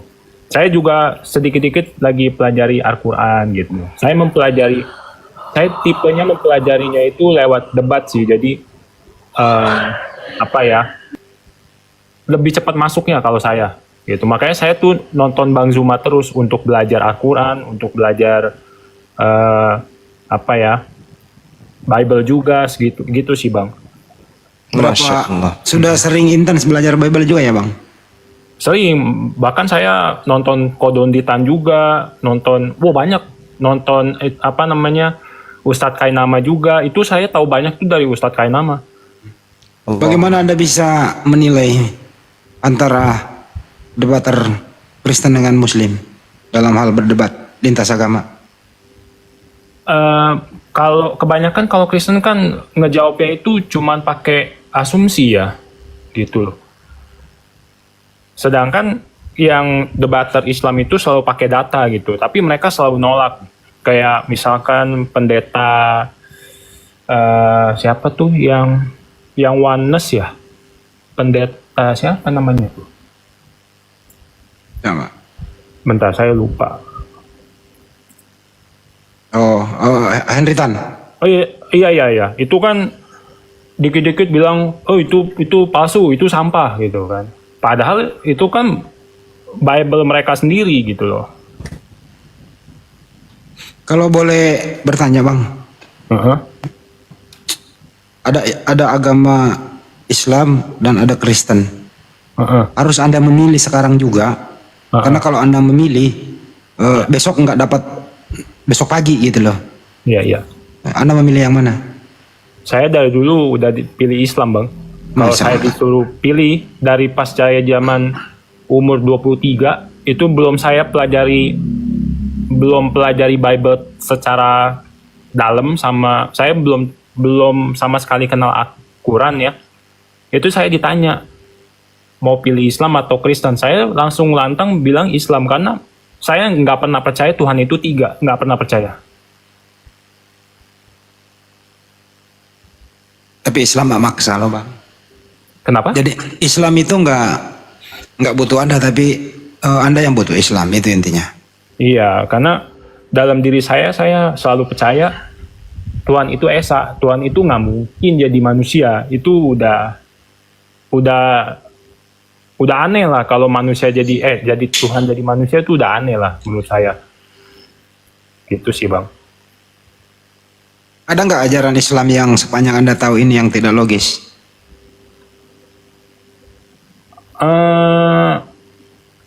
Nggak ada sih, nggak ada sih. Saya mulai percaya sama Islam itu sejak yang beberapa sains itu memang terbukti gitu loh. Ada kayak misalkan gunung warna-warni, di tengahnya itu ada garis putih, terus segala macem lah. Itu saya mulai percaya Islam dari situ, Bang. Gitu.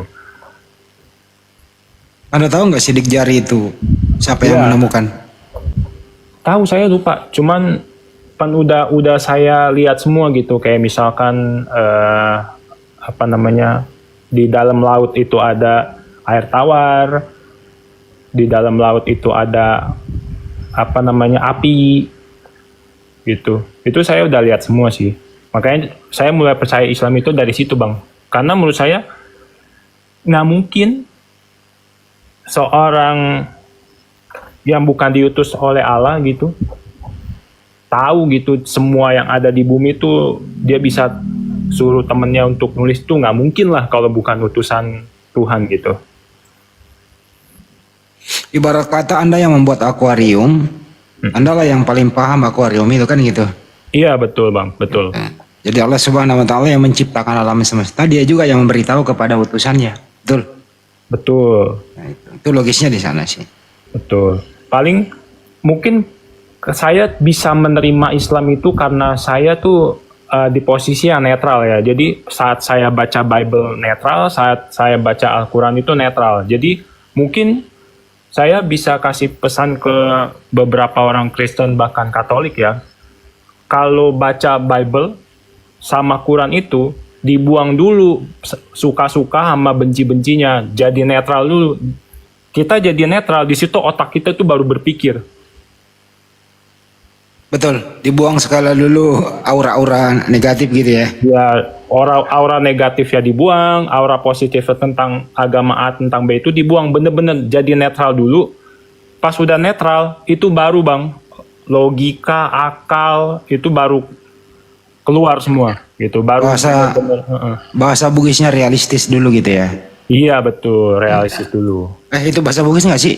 Ya bukan lah ya. Bukan lah, saya mah iya aja. Ya kita sih doakan semoga Abang Duta ini dapat hidayah, itu aja sih kita. Hidayah sih udah dapet Bang.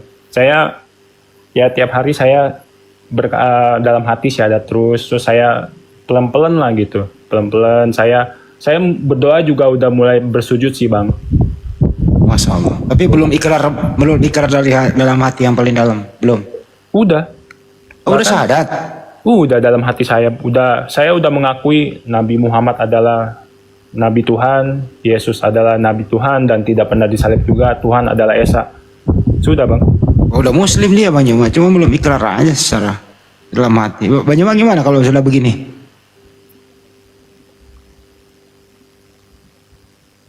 Bang Juma jangan tinggalkan diriku sendiri. Iya, tadi saya sudah terangkan kan dah. Beliau ini sudah Islam, tinggal Muslimnya yang kita tunggu. Dia sudah mengakui kebenaran Allah, mengakui kebenaran Rasulullah. Tinggal menjalankan aja hukum Islam untuk menjadi seorang Muslim. Udah Bang Hendi, aman insya Allah. Tapi jangan dari hati aja, perlu ada pegangan Bang sebagai administrasi. Banyak kasus baru kemarin terjadi, istrinya Muslim, mualaf, lupa membuat semacam kertas di atas, apa sih, semacam inilah sertifikat gitu. Terus meninggal ya, dimakamkan, dikuburkan secara Kristen karena tidak ada bukti-bukti dia sudah memeluk Islam gitu. Segerakan administrasinya aja gitu loh. Itu Bang. Oke, baik. Baik. Ya, boleh bergabung nih enggak, Bro? Ntar dulu, kalau berkenaan ya sering-sering kemari, nanti ada waktu open camp, disaksikan oleh para pengurus API. Ya kalau bisa ikrarkan di area publik, ya insya Allah kami buatkan itu. Itu aja sih, Bang Duta. Abang di Jakarta ya? Iya, Jakarta Barat. Wah, deket lah sama aku. Abang di mana? Jembatan 5, Jelambar. Jelambar. Wih, bau-bau Jelambar memang kedengarannya. Oh begitu ya? Iyalah. Ya, Ya jauh-jauh lah dari Jelambar saya mas sih udah- soal kayak gini. Iya, saya sih udah sering bilang sama mama gitu. Mama juga tiap hari bilang, Ricky udah jadi Islam gitu. Saya saya aminkan aja gitu. Saya juga dikit-dikit bilangin ke mama gitu, Islam itu sebenarnya baik loh. Gitu. Kita harus belajar Islamnya, bukan Muslimnya. Karena orang itu, nilai agama itu nggak pernah berkurang. Orangnya yang kurang gitu. Kurang menjalankan gitu. Gini aja Bang, kalau bisa sholat Jumat sekali aja di Lotse. Ketemu sama sebangsa dan setanah air di situ. Di mana tuh Lotse? Di Masjid Lotse lah di sana. Pada mualaf China di situ. Oh, tiap Jumat boleh sih. Boleh. Besok kalau bisa kita ketemu di sana ya. Masya Allah. Mungkin besok ya, minggu depan deh. Boleh ya. Di DM kan saya ya nomornya ya. Kita bisa. Oh ya, boleh. call. Nanti saya DM. Oke Bang Duta. Di sana imamnya orang China semua, jamaahnya China semua tuh Lotse itu. Masjidnya juga kayak kelenteng warna merah. Oh, saya baru tahu loh. Itu di Waduh, daerah mana? telatnya Bang. Di Lotse itu Bang, sebelahnya Pasar Baru. Saya aja manggil Bang Hadi ini Kohandi sebenarnya. Oh, iya. Boleh. Nanti boleh sekalian ikrar itu Bang Handi. Ikrar di sana. Ya. Gimana? Setuju nggak? Nggak jauh loh dari Jelambar mah, nggak nyebrang. Pasar Baru Bang, sebelahnya. Boleh. Ya nanti saya DM aja. Saya DM Oke. nomor. Oke. Oke Bang, makasih. Kita ke AA Nathan nih. Ada yang mau disampaikan mungkin sebelum Banyuma ngantuk. Masih ada waktu 10 menit Banyuma, 15 menit.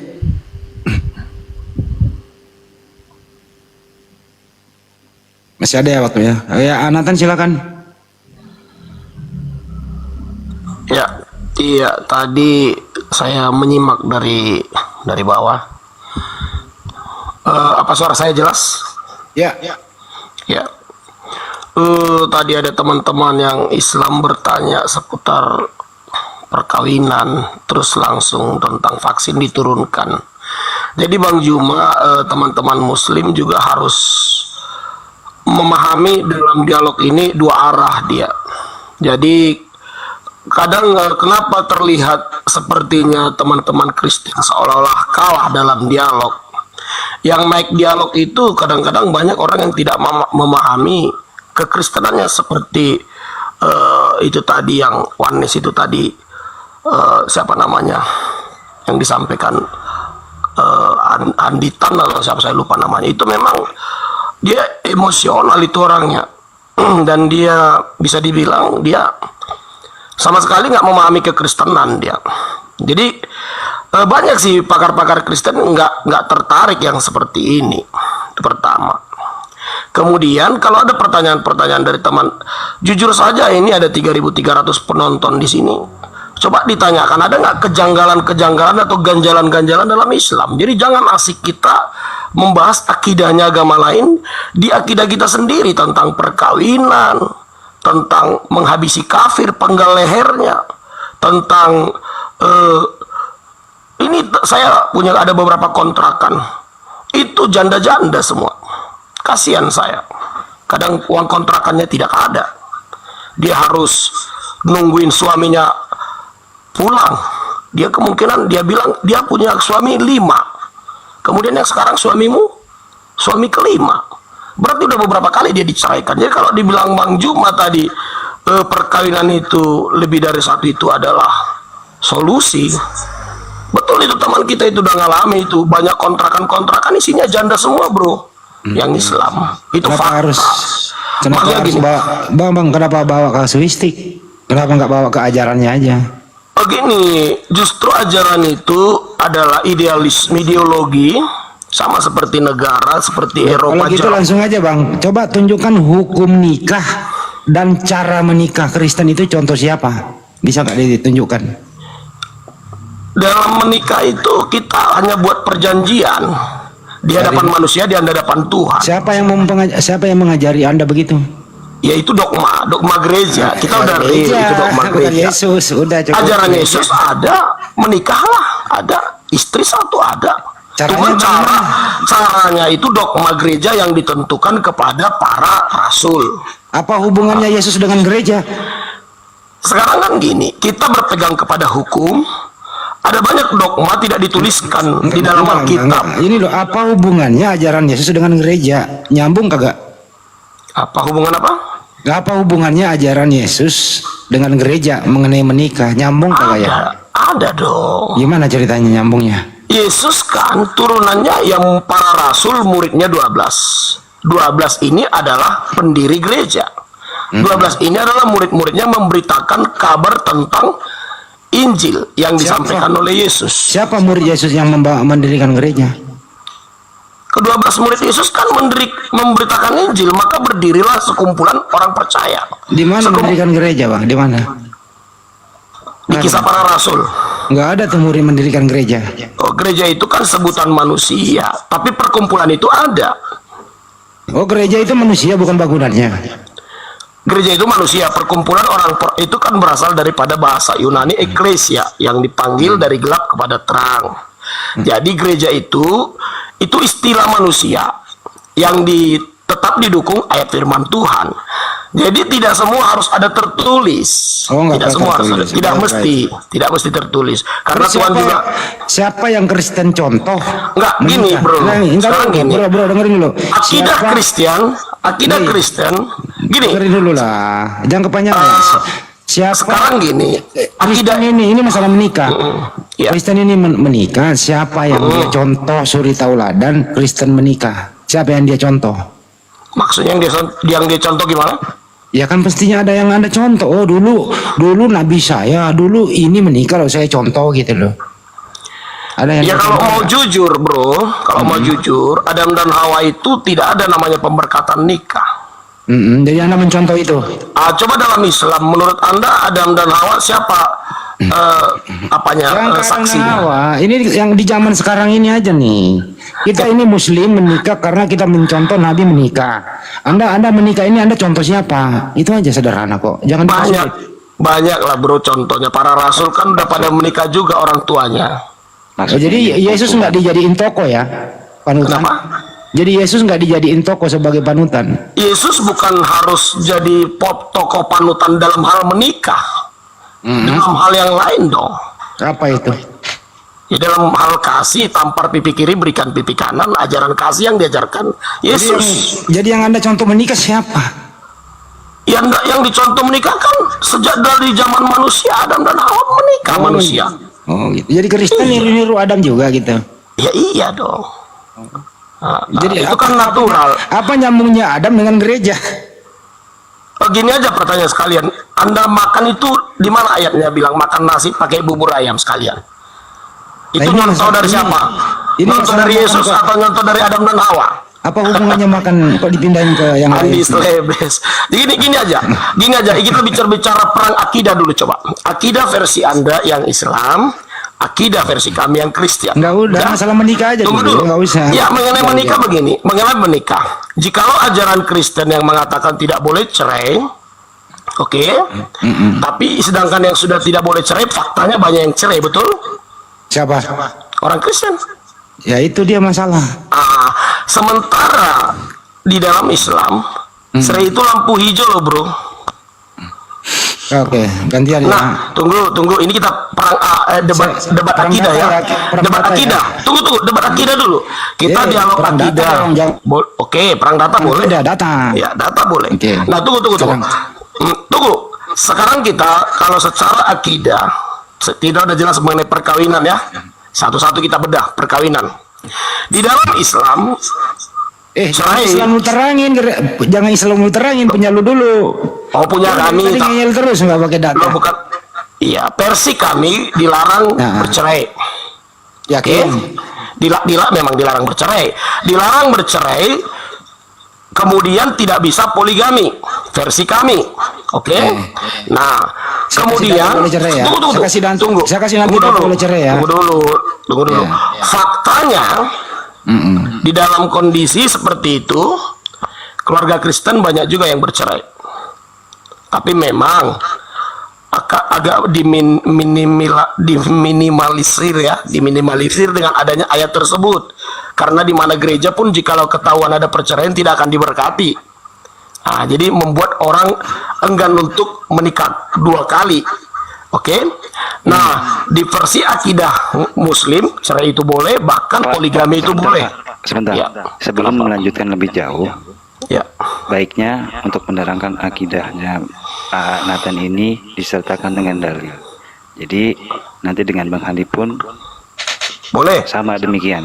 Oke. Ya, silakan. Ya. Akidah Anda silakan Anda tunjukkan boleh menikah 4. Akidah Anda dulu tadi. Oke, akidah saya tidak boleh bercerai ya. Silakan akidah teman Muslim juga tunjukkan kalau boleh istri 4 itu di mana ayatnya. Ada.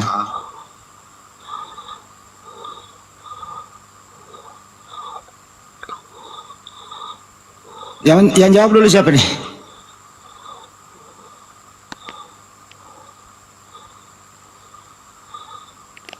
Ayo Nathan.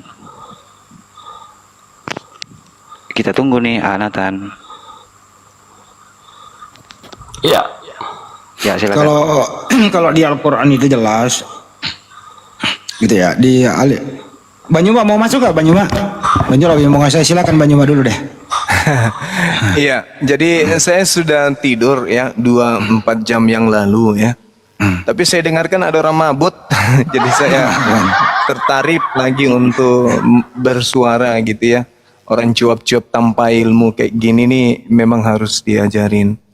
Al-Quran menerangkan dalam surah An-Nisa ayat 3 bisa sampai 4. Apabila adil, tetapi kalau tidak bisa adil cukup 1.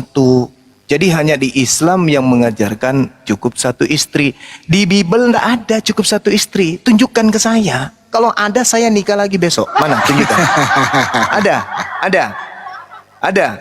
Sampai mulutmu robek sampai kuping, kau tidak akan pernah menemukan perintah di dalam Bible menikah cukup 1 istri. 1. Yang kedua, Yesus mengajarkan poligami. Kalian itu bukan pengikut Yesus. Kalau Yesus poligami itu harus. Wajib poligami itu kalau Yesus. Di dalam kitab Lukas 18 kata Yesus, aku berkata kepadamu, sesungguhnya setiap orang yang karena kerajaan Tuhan meninggalkan istrinya akan menerima kembali lipat ganda pada masa ini juga. Nah, lipat ganda itu artinya apa? Woi, lipat ganda itu artinya apa? Tambai sambalo. Orang lagi ngantuk masuk kayak orang mabut. Ayo, Yesus mengajarkan barang siapa meninggalkan biniknya demi untuk menjadi pengikutku, maka dia akan mendapatkan istri lipat kali ganda. Kampus. Bang Juma itu ayat berapa? Bang Juma. Ayat berapa? Mau belajar atau mau ingin tahu? Enggak, itu paling gampang jawabnya. Ya Mungkin udah, yang jawab. lain nggak ada yang sanggup jawab. Ya udah jawab. Di mana ayatnya coba? Intinya Yesus mengatakan bahwa bisa mendapatkan lipat kali ganda saat ini juga. Nah, mana dalilnya bahwa tidak boleh poligami dalam kitabmu? Dalam pengakuan Yesus larang poligami itu mana? Tunjukkan. Oke.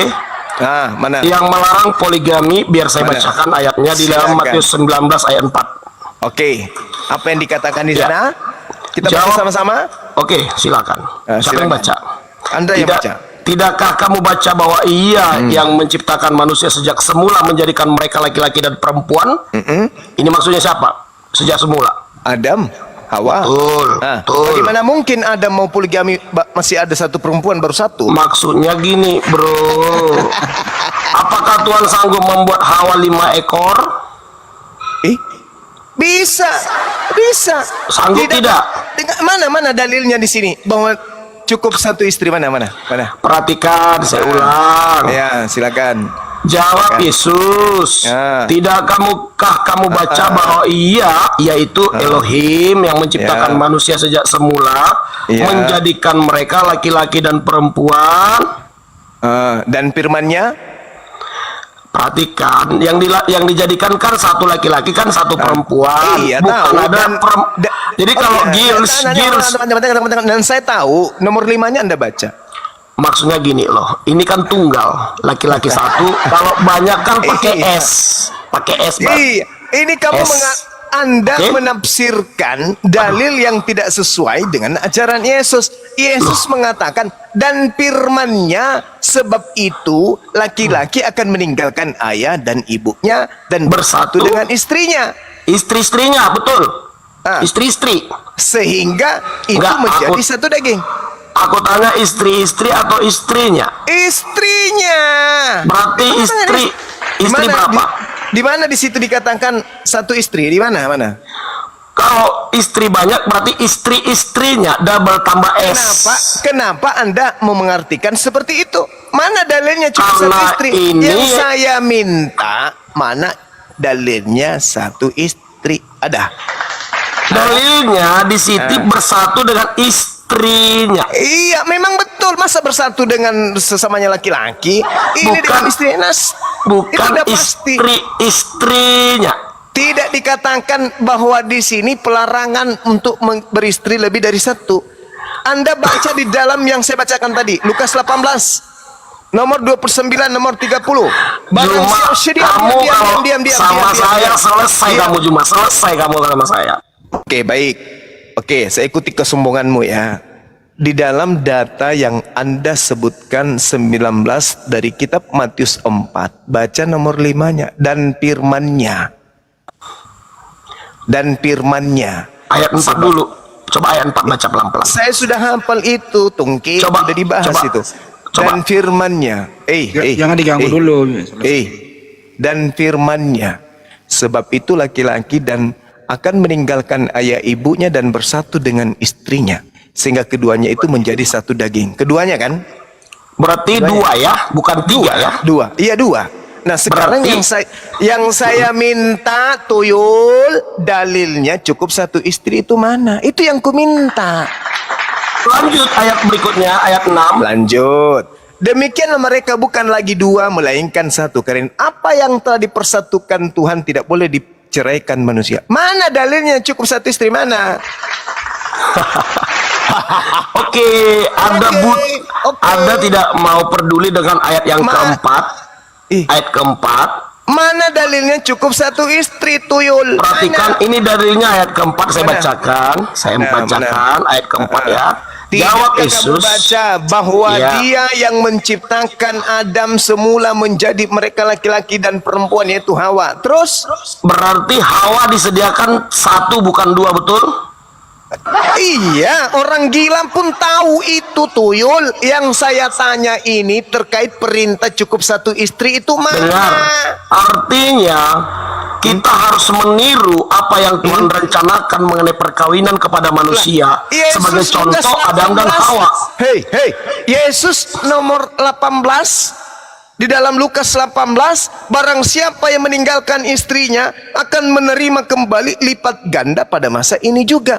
Itu kata siapa tuh? Ayat berapa? Ayat berapa? Iya, kasih tahu aja. Iya.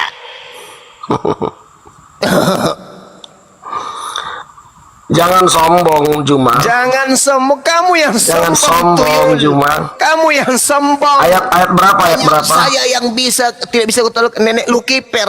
Kau bangkitkan Paulus dari kubur biar kukunduli kepalanya. Ayat berapa, Juma? Ayat berapa? Yesus mengatakan barang siapa yang meninggalkan istrinya karena Tuhan, maka dia akan memperoleh lipat ganda saat ini juga. Apa itu maksudnya? Lipat ganda artinya apa, teman-teman? Tambah-tambahi sambalut. Lipat ganda artinya apa, teman-teman? Bonus. Oke, Lukas 18 ayat 30 saya bacakan. Yesus, kata Yesus kepada mereka ayat 29, aku berkata kepadamu sesungguhnya setiap orang karena kerajaan Allah meninggalkan rumahnya, istrinya atau saudaranya atau orang tuanya atau anak-anaknya akan menerima kembali lipat ganda pada masa ini juga dan pada zaman yang akan datang ia akan menerima hidup yang kekal. Oke? Apa tuh? Apa Oke, maksudnya? biar saya jelasin. Silakan. Ya, ini berbicara ketika kita mengikut Tuhan, baik keluarga, baik teman dan sahabat kita. Ya, perhatikan. Ya, kita ketika pergi mengikut Tuhan, banyak orang menolak. Kita memang bisa mendapat istri. Terus terang bisa. Contoh begini, Juma punya istri sekarang ada berapa? 5. Katakan 5. Ya, masuk Kristen hari ini. Kalau anda ditolak istri anda dapat istri 1, tetap sesuai akidah. Itu nggak ke situ. Iya, tetap dapat 1. Nah, jadi ini tujuannya bukan berarti topiknya tentang istri. Anda aja yang framing ini tentang istri, bro. Itu ada kata istri. Iya, iya benar. Memang iya. Ketika orang datang kepada pindah agama, ketika orang berpisah dengan keluarga, memang akan berpisah dengan istri kalau istrinya menolak. Ya. Ya, jadi ayat ini bukan tentang istri, bro. Iya. Nah, sekarang akidah Islam. Tuyul, dengarkan. Barang siapa yang meninggalkan istrinya karena Allah, maka dia akan mendapatkan istri berlipat ganda. Begitu artinya, kampret. Kau itu bahkan di mana dikatakan di sini istri berlipat ganda? Bahkan di dalam Matius 19 nomor 29, Yesus mengatakan orang yang menjadi pengikutnya akan mendapatkan istri 100 di surga. Nangis. Nangis 100, dia. 100 di surga. Framing, bro, framing. 100 kali lipat. Dengarkan. 100 kali lipat bukan berarti maksudnya istri. Anda aja yang framing. Sekarang itu bukan pengikutnya. Jadi Yesus tidak menjanjikan samamu. Yang dijanjikan itu cuman muridnya. Emang situ seopo. Jadi saudara ya, jadi Yesus mengajarkan poligami di dunia. Tidak. Dan Yesus mengajarkan kemudian poligami di surga. Itu salah tafsir. Saya tidak butuh tafsir-tafsiran. Itu fakta tertulis di dalam kitab. Inilah makanya saya katakan tadi, Bang Juma, ketika ada teman-teman Anda yang Islam menanya soal akidah kalian, kalian tak mampu menjawab. Nggak perlu. Kalian ngurusin akidah. Tidak perlu kau nipu-nipu ini di pasti sini. Kalau saya naik perlu kau cuma gini caranya. Karena saya permalukan. Nipu-nipu. Saya permalukan. Tertulis akidahmu. Sedang permalukan kamu. Akidahmu lemah, bro. Yang mempermalukan saya sekarang ini. Akidahmu lemah, bro. Yesus jelas mengajarkan poligami. Silakan suruh orang menguji teks ini, jelas. Bro. Dan silakan. Memang di dalam kehidupan Kristen tidak poligami katanya, tapi kumpul kebo itu di Kristen. Paham kau sampai situ? Ya, jadi Bang Juma, jadi gini, tidak Bang usah Juma, banyak cerita. Ini Yesus boleh mengajarkan poligami. Lukas 18 nomor 29 nomor 30 di dunia. Dan Yesus mengajarkan 100 istri di surga. Matius 19 nomor 29. Lebih baik poligami daripada lagi bete. Gereja-gerejamu menikahkan kaum lagi bete. Ngerti kau? Paham? Pahan atau paham atau pahang? Yang mana? Bro, jangan buat malu itu penggemarmu, bro, Bang Juma. Jangan buat malu. Saya mau katakan. Saya memberikan data, Cak Ayu. Iya. Lukas 18 nomor 29 nomor 30 Yesus mengajarkan poligami. Kemudian Yesus di surga memberikan janji kepada pengikutnya 100 kali lipat wanita atau istri. Guneka, lu mau apa? Dalil ada. Lu mau apa? Lu cuman mau nangis gitu. Anda uji ayat itu, Anda uji tafsir kepada ulama Anda juga, itu bukan untuk poligami. So tahu. Anda juga ayat itu tidak ayat poligami. Boleh, betul. Sok tahu. Ku ajarin kau ya, kalau kupingmu itu tidak bisa lagi mendengarkan, pakai anusmu. Yesus itu berasal dari hasil poligami. Kalau poligami itu tidak ada, Tuhanmu tak ada. Paham kau? Monyet.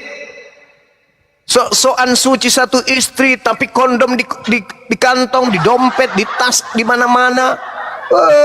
Parah lu.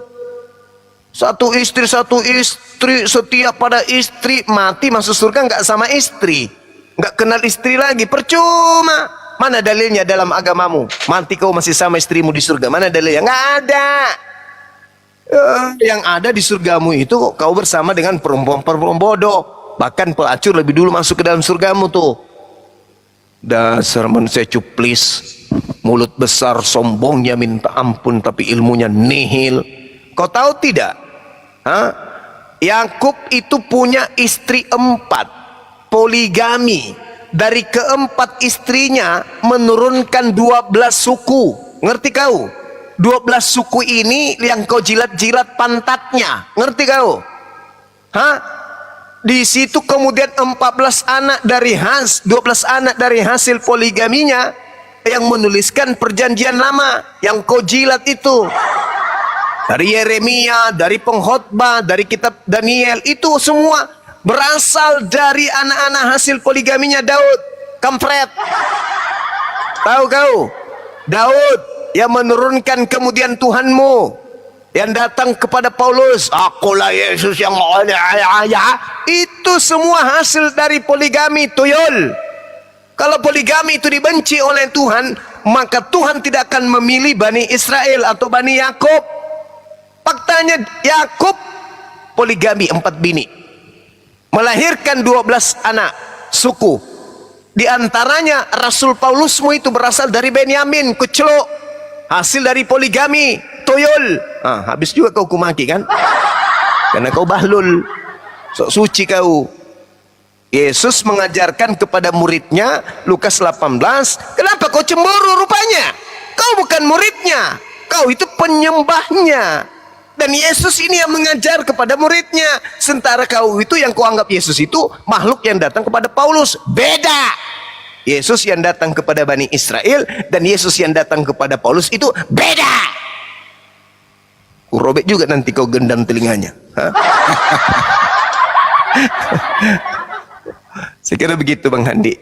Kalau orang tuyul kayak begitu memang harus sedikit agak di strum kepalanya supaya otaknya berfungsi. Sekali lagi saya bilang samamu ya, Yesus yang datang kepada Bani Israel, Nathan, dengan makhluk yang datang mengaku Yesus di Paulus itu beda makhluk, beda manusia. Ngerti kau?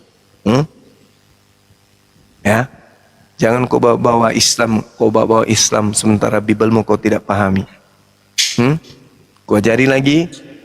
Lukas 18, 29, 30, Yesus mengajarkan melipat gandakan istri.